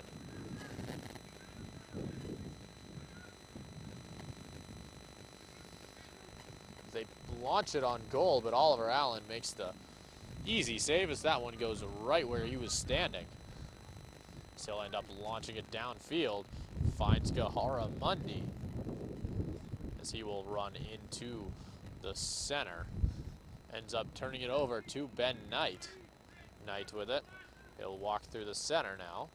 So they will take a step back, sending it a little bit back. That'll be Joel McLeod. Ben Knight sending it back to Vincent Duck. Gives it to Francis.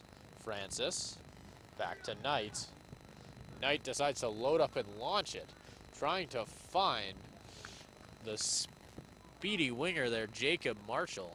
The first year wasn't quite able to get it to him.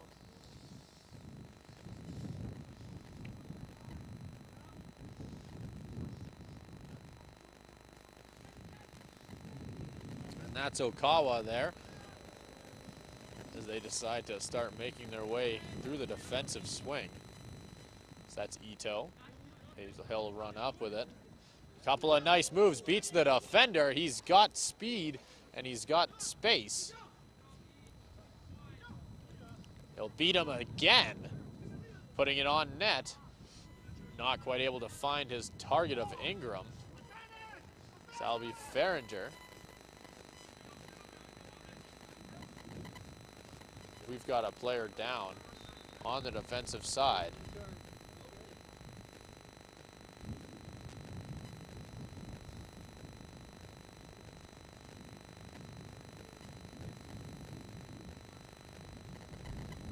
And it looks like it looks like Farringer might have got a warning there.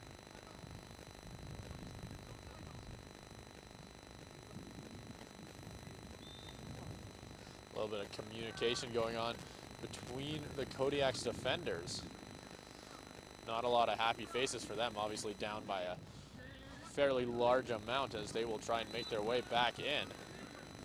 Ingram ends up putting McClellan on the ground as he ends up putting it out of bounds off of Ingram after the play.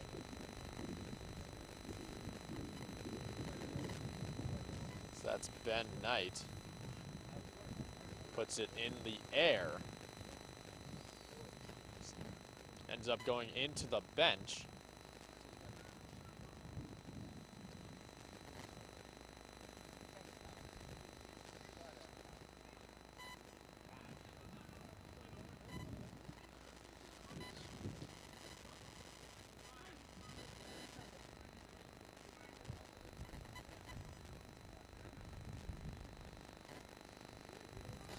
As they make their way around the outside now.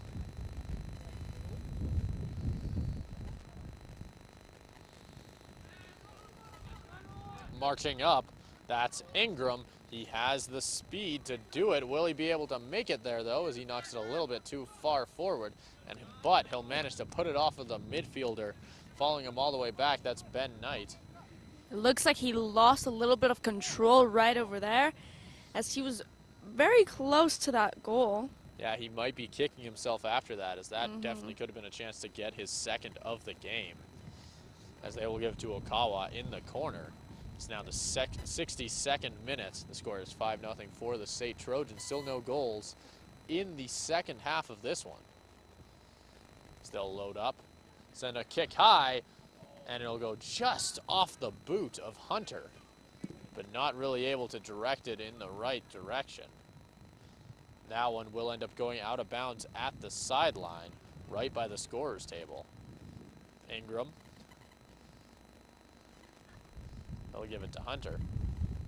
Hunter starts to march upfield now. Ends up tripping up a little bit, and it'll go out of bounds. And it looks like the Trojans will be getting the throw in.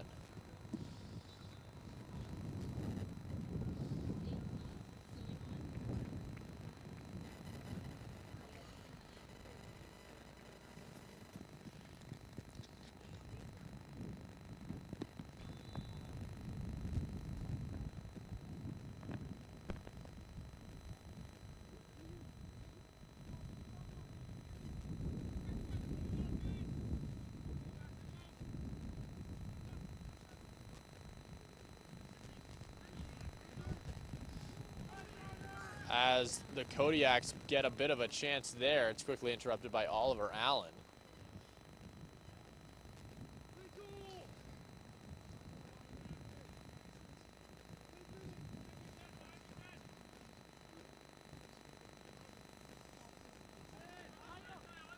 They start to set things up on offense. Gohara Mundi has a chance. He's got space. It'll get blocked by the goalkeeper there. That's Tess David coming up on the attack, not quite able to make it work.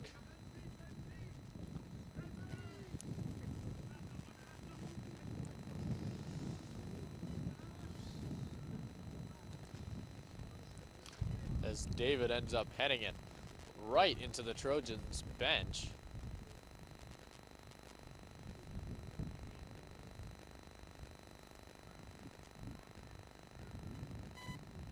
They start to move up on it.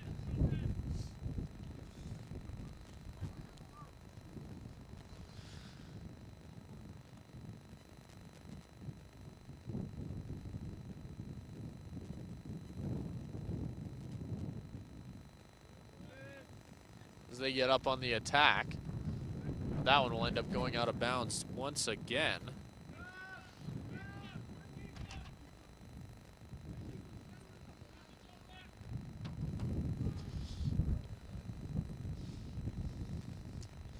They start to move through the offensive zone once again. That'll be Gohara Mundi on it now. He'll send it all the way across field, but there will be a whistle.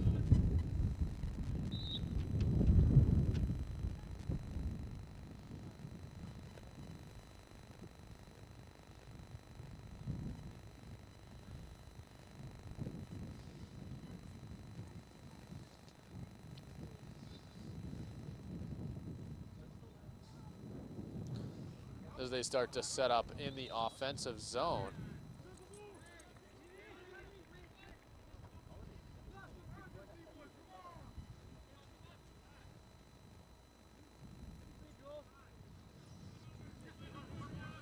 They start to set things up in their own zone. They get it to McClelland. Back to the defender. They start to move through the zone. That's McClelland now. Moving up with speed. He'll decide to put it right down the line, but not quite able to keep it straight, as it'll end up going out of bounds. And he looks pretty mad at himself about that too. Yeah, and we've seen him to have a little bit of a temper so far in this one, as we saw him react negatively to being knocked out of bounds earlier by Trojan striker number 13, John Ingram.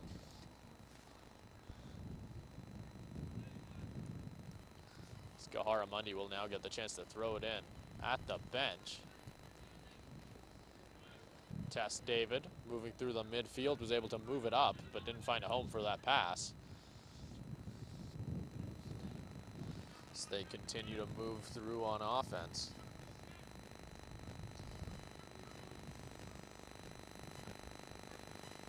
Okawa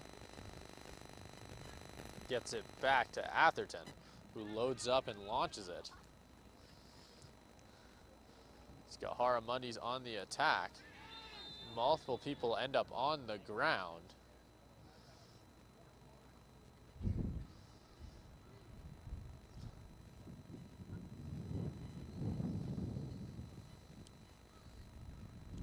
Looks like Gaharamundi is going to be all right. We'll see who the ref decides to give the ball to. It looks like it'll be Okawa taking it from there. Basically a corner kick almost, as the Trojans quickly start to load up the box. And he'll send a high one, but it's quickly blocked.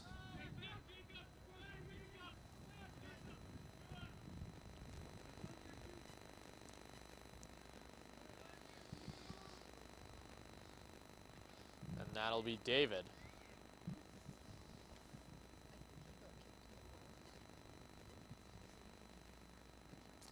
As he'll end up on the ground. Hopefully he's all right. Thankfully, the trainer is right there to check on him. And he's been a very good, big part of this Trojans offense so far, as he will end up leaving the game for a minute as he tries to gather himself a little bit. Gaharamundi will bury it, and that will be the 7th goal of the game for the Trojans, as they continue to just bury them.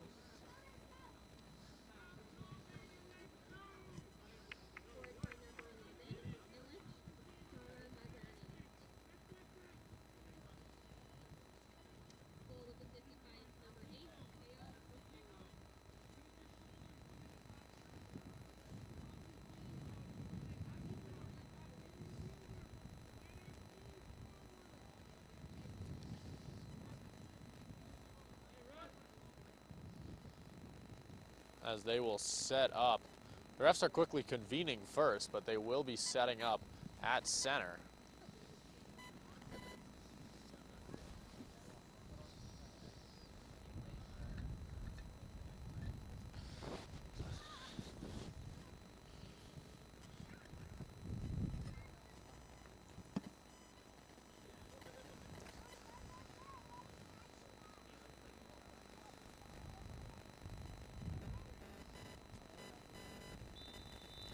As the whistle will get blown as they start to move up on offense.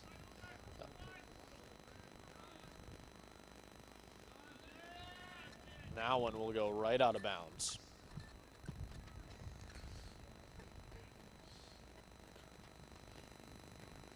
As they start to move up on the attack. He'll launch it on goal. Oliver Allen is right there though, as he will get in front of that one. He's continued to look solid for the majority of this one. So that's Test David on the outside now. It'll end up going right into the bench once again. So they will get the chance to throw it in.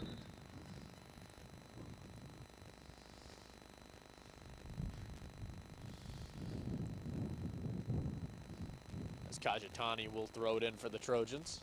He'll launch it far. Go off the leg of Gaharamundi. And they will start to set up on the attack once more.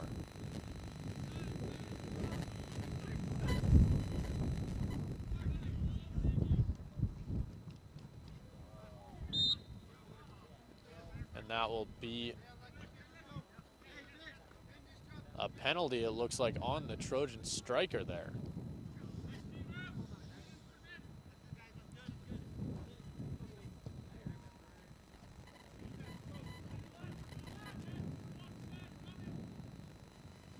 As they start to get set up once again at the center line.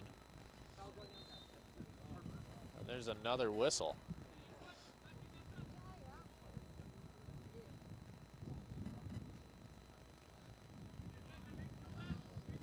They start to move through the defensive zone now.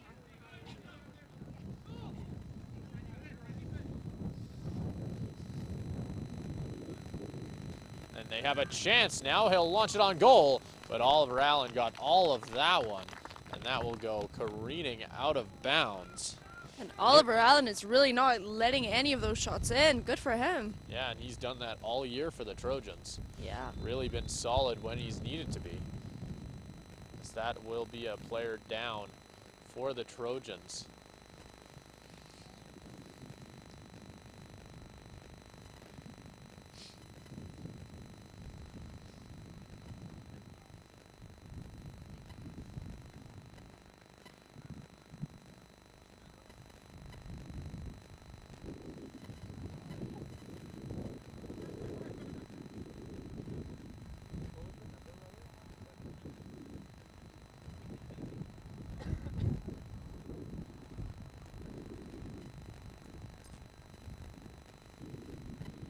It looks like he has gotten up and he will choose to continue to stay in the game.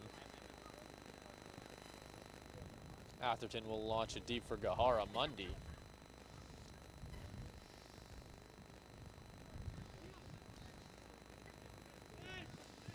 He'll launch it. It'll go off of the head. Ito will try and take the chance now. Hunter back to Ito. Ito sends one far, trying to find Gahara Mundi. Okawa now walking through the middle. He'll decide to give it to David. Back to Okawa, but it'll get turned over and they'll start to march in on offense. That's Ito now as he got the steal. Okawa moving forward. He'll steal it once more, walking in on the goalkeeper.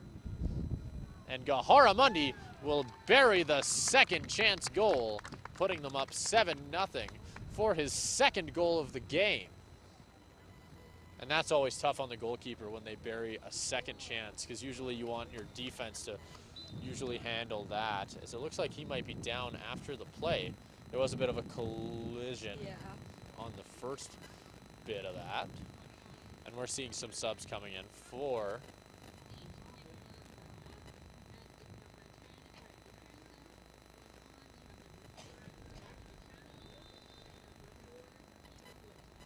as we're now seeing the trainer coming out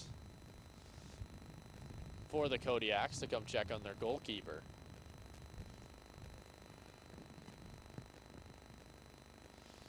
And this is the second time he's had to go down after a collision.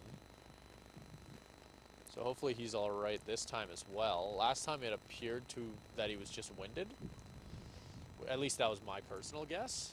As obviously he kept playing, so there's not much point in speculating past that. But this time it looks like they will still check on him again and make sure that everything is okay.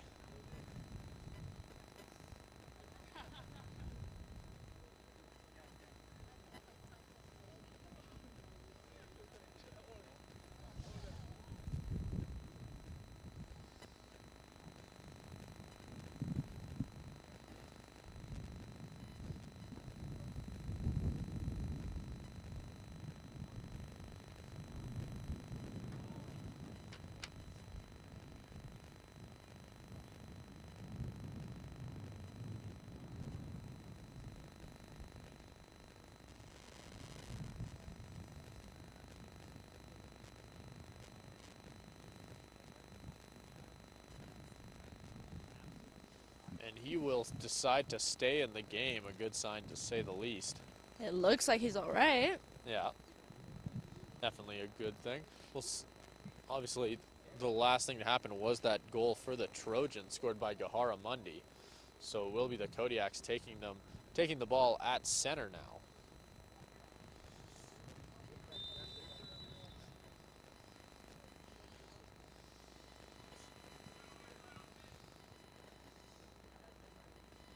So that is Ben Knight walking through the midfield.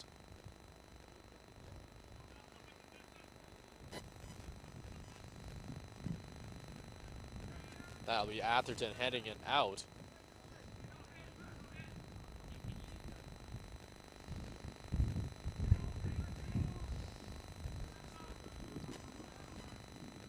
And that'll be a long kick.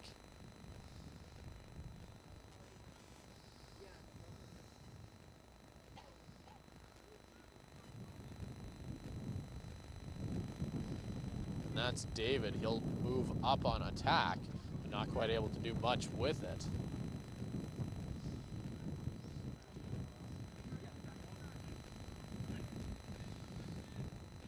As the Trojans quickly move back on defense, as the Kodiaks start to rotate around a bit of a defensive swing.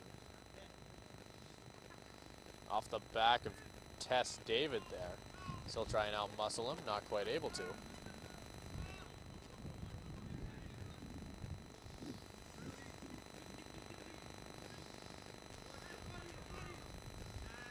As that one will end up going out of bounds.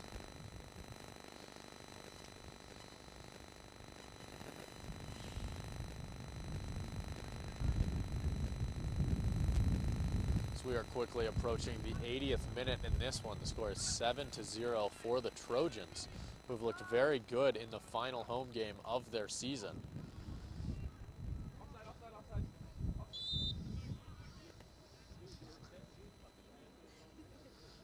Gahara Mundi was not happy with that call, obviously. 1 goal away from a hat trick. Not at all.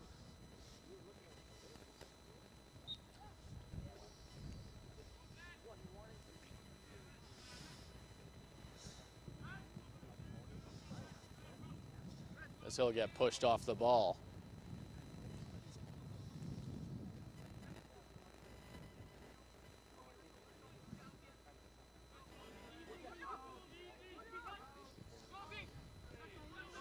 As they try and set something up.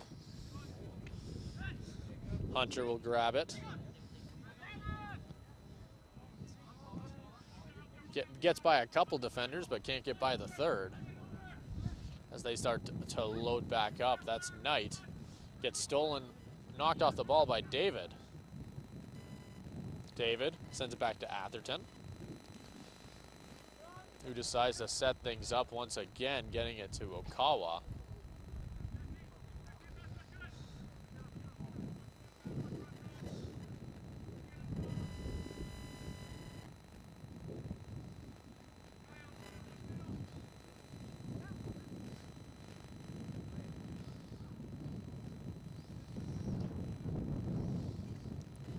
They keep on rotating here right next to their bench.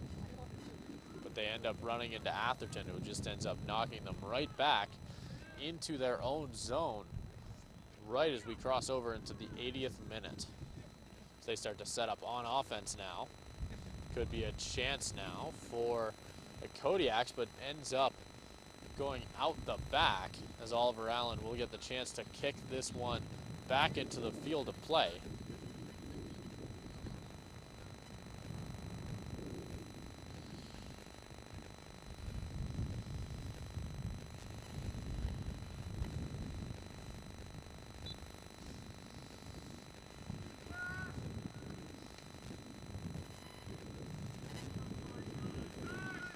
That'll be Ito. As he'll march through the offensive zone now. And with so much speed as always. So he won't be able to keep that one on inside, as that one will end up going out of bounds as they are forced to regroup. That's Ito once again setting things up. Tess David finds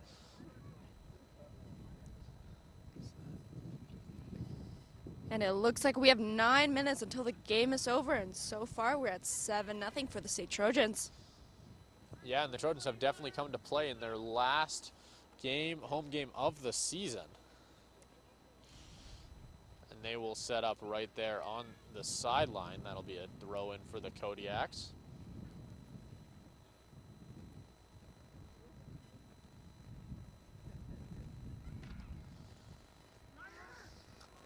It's getting chased. That's Kajitani on it. Sends a long ball. Caught by Ito. And that's Okawa.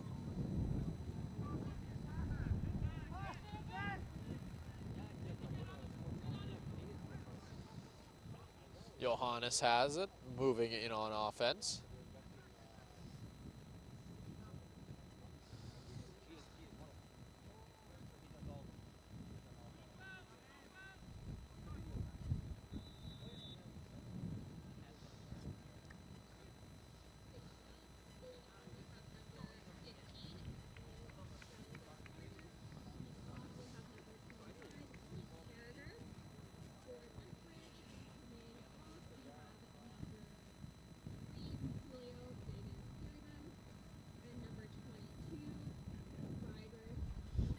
And as this game unwinds, we are going to start to see some subs coming in and off for both the Trojans and the Kodiaks.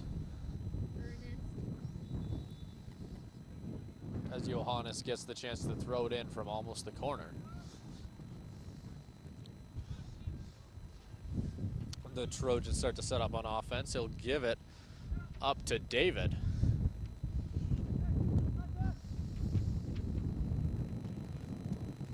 That's Atherton. Sending it up. That's Johannes with speed. Puts it towards the goal. Okawa's with them, but it wasn't quite able to find him. Moving up, that's Kajitani. He'll blast it on goal. And a great save by the goalkeeper there. Manages to keep the score at 7-0.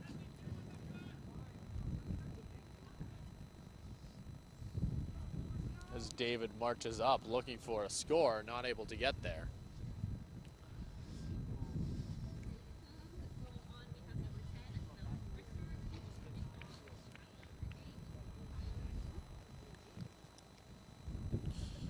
As Okawa will be going off. Taking him off will be Malcolm Rector, I believe.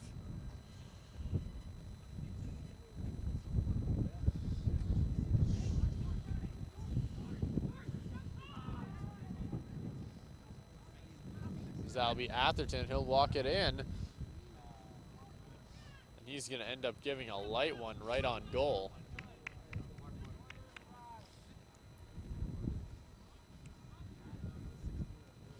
So that'll be Oliver Allen blasting it.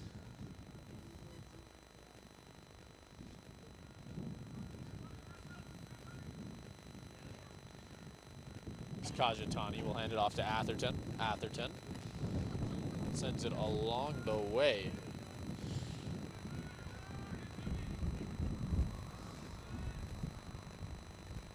And Atherton quickly makes it up the field to Johannes. Johannes decides to find Kajitani, who's coming up on the attack. As the Trojans have a chance now, he'll launch it on goal, and a beautiful save. So that's Rector now moving up on the attack once again. Kajitani, a couple nice moves there. Decides to throw it back. Hunter decides to knock it back to Oliver Allen, who launches it upfield. That's Rector with it.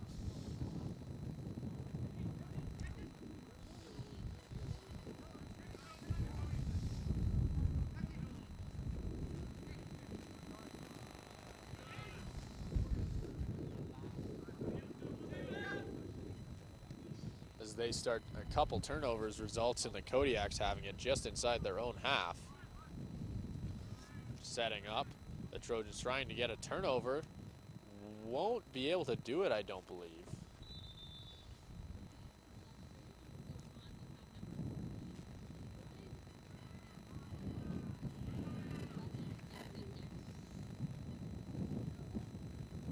As that'll be number 14, Slade Wise, taking off number 11, Vincent Dick.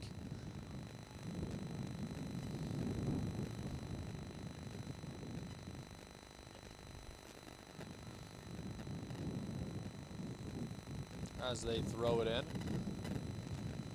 Kajitani goes down in the process of trying to take out the attacker there. And it looks like we will be getting a corner kick for the Kodiaks. It's not a lot of time remaining in this one. We cannot see it on the scoreboard. Once again, they've been having some issues with that this game. So I guess we'll just have to see when that 90th minute ends up popping up on there. As they launch it on goal, and just narrowly over the crossbar. There's a very near chance again for the Kodiaks.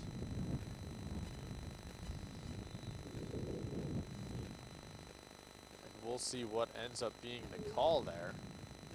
It looks like they're going to be getting another corner. And then basically they're saying that the Trojans touched it last there. So they will be trying again from the opposite corner. So he will load up and launch it. not able to find a home for that one. And quickly the trainer will be called out.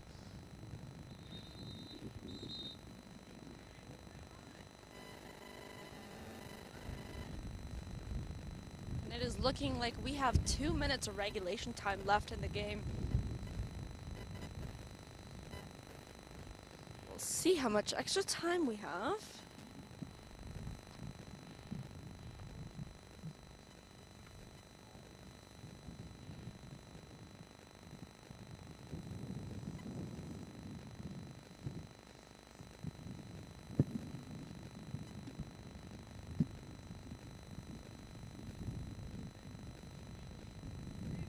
SAIT Cohos going on with number 6, Isaiah Alvarez. Off with number 2, Jacob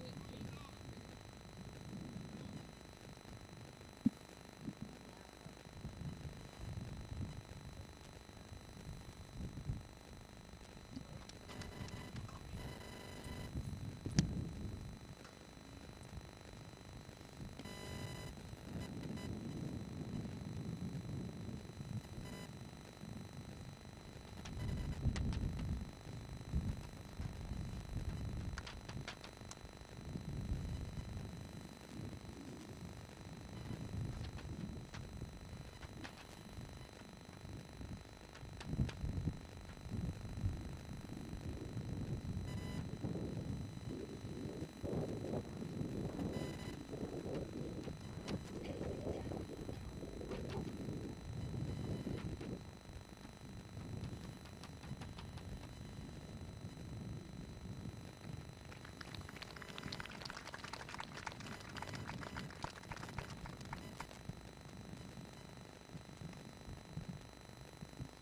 As it looks like he is going to be all right, but he will be leaving the game, as there was a head collision there.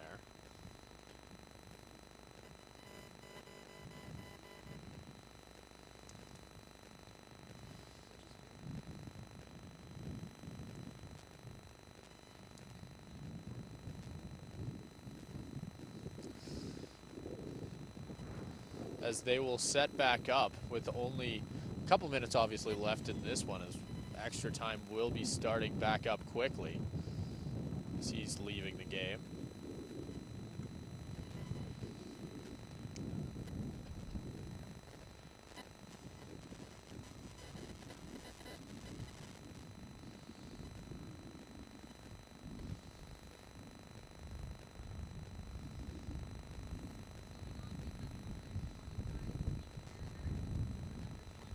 As Reese Farrager will be re-entering the game. He started the game for the Trojans, but ended up coming off at about half and will be re-entering now to replace Atherton. There's a bit of conversation on the field as to where they go from here, as it didn't really look like I can't say I really knew where the call was going to be prior to the injury.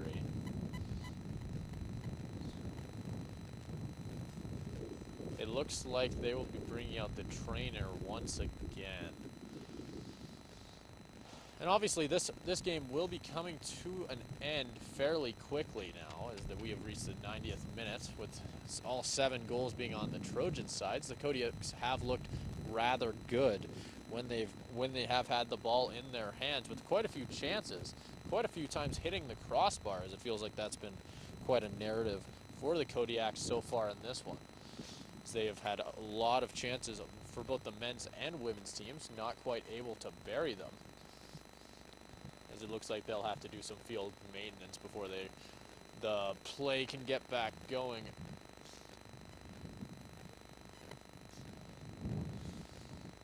Obviously not a lot left in this one. Like I said, both teams still remaining on the field. I'm honestly wondering if this is ticking into extra time, as I can't say off the top of my head that I necessarily know the answer to that rule. So we'll have to see how much time ends up being allowed for or play when this is all finished up.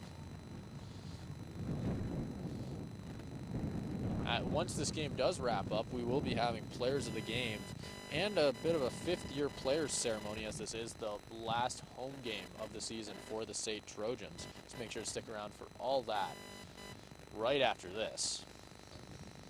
So it looks like we're finally going to be getting back underway with a kick from Oliver Allen to start things off. He will launch it, easily clearing center, with a chance maybe for the Trojans. Not able to make much of it though, as it'll end up going a little bit wide and out of bounds. Johannes will end up getting the throw in for the Trojans as they start to try and set something up. That'll be Tess David.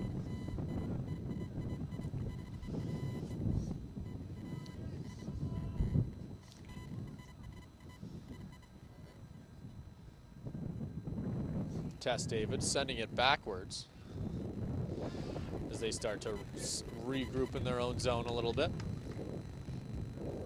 Quickly doing a bit of a defensive wheel. It looks like they're trying to give themselves more space and time here. Yep. And maybe wasting a little bit of clock as well. That as well. Ben Rector moving forward.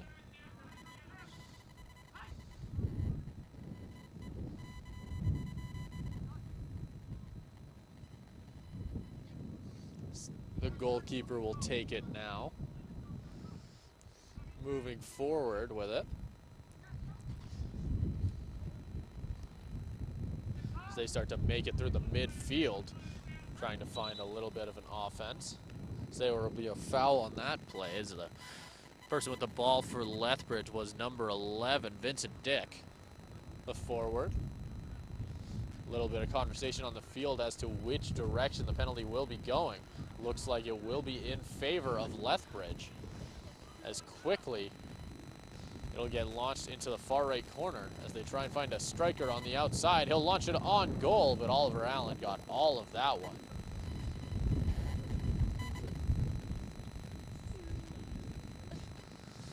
As he'll quickly get set up to get the offense going. He'll launch a long kick down the right side for Johannes. He'll send it forward. He'll get a shot on goal and just narrowly right of the net. Nearly a very good chance there for the Trojans. As this game continues to wrap up and it continues to get colder over here at Cohos Commons Field. And Still windier. Yes, and windier. Still not a cloud in the sky, surprisingly. It's been a pretty nice day other than that, but it is definitely starting to get colder. And if I'm feeling it in a jacket, I can tell you for sure that the players out there are feeling it in just the jersey. Oh, yeah.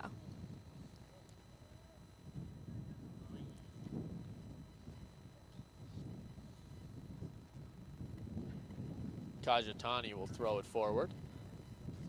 The Trojans try and get something going here, as there will be a whistle. We'll see which way it ends up going.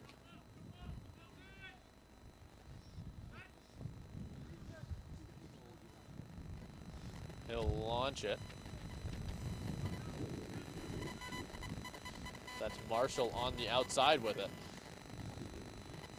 He won't be able to get back to it though, as he will end up tripped up as it will go behind the goal. We'll see which way it ends up going. It looks like they are going to say that it was a Trojan who touched it last, and it looks like we will be seeing one last corner kick here.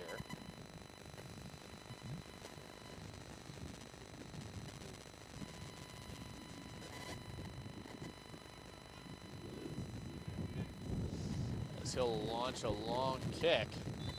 Oliver Allen will quickly grab it, and that will do it for the final home game of the Trojan season. They end it strong, winning 7-0 over the Lethbridge Kodiaks, who definitely came to play as well, but just not quite as strong, as the Trojans will move on to a record of 10-0-1, while Lethbridge will be moving to a record of 3-4-4, as they tie their losses with their ties. We've got players of the game coming right up after that, and then we've got a little bit of a fifth-year ceremony, so make sure to stick around. For the players of the game for this one, there's definitely a lot of options on either side. I think you got to give it 2. I feel for the Trojans, Ito definitely. Ito? Okay. Definitely up Definitely there. a possibility. I definitely don't disagree with you because he did help a lot with the playmaking, scored a goal, definitely had a lot of assists out there. I think there are a lot of contenders, which makes it tough. There's not really a lot of wrong choices, in my opinion. I think you could give it to Okawa. He had a couple. Gaharamundi, I think he had 2. Like a lot of goal scorers for the Trojans and a lot of really good players, or players who played really well defensively, and not even to mention Oliver Allen, the shutout. Another guy who could potentially win it.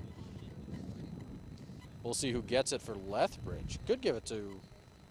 There's a lot of options for them as well. A lot of good defenders. And they will be giving it to number 7, Jacob Marshall. I was definitely seeing his speed all over the field this afternoon, as he definitely was a big part of the offense that the Kodiaks were able to get.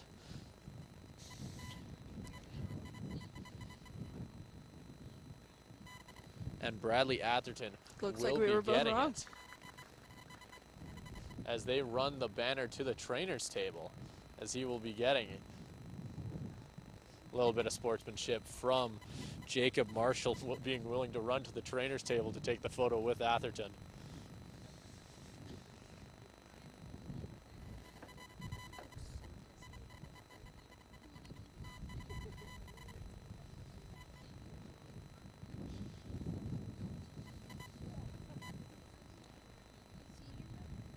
And Jacob Hunter is coming up to retrieve his reward for a long career with the Trojans. Very, very strong defender the whole time. One of the best defensive players we've had for the Trojans in the last couple of years.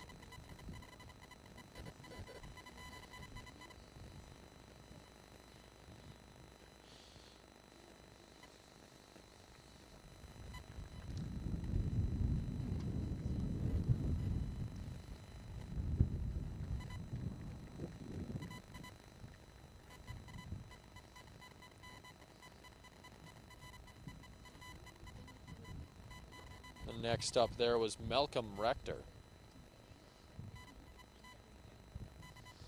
As he is graduating business and administration to end his career. Another really good player for the Trojans. Sanaya Hale will be getting the next reward here. Another player leaving the Trojans this year. Really had an excellent season last year as well. I believe leading the team in points.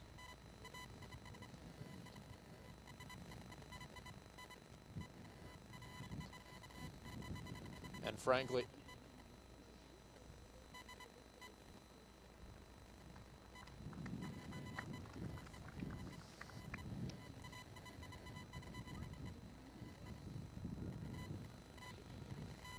frankly, I don't think any of us really have we have a lot of very good things to say about all of those players, as they have had quite the impact on this season and many seasons prior before for all of them. That will do it, though, for tonight's games and all of that. I've been Simon Chaskovsky. Alongside me, I've had Caro Guevara. Make sure to have a good night and make sure to tune in next week, as we'll have more soccer. The soccer season may be done, but we have plenty of ACAC action coming up next, with plenty of seasons starting up as well. Make sure to have a good night.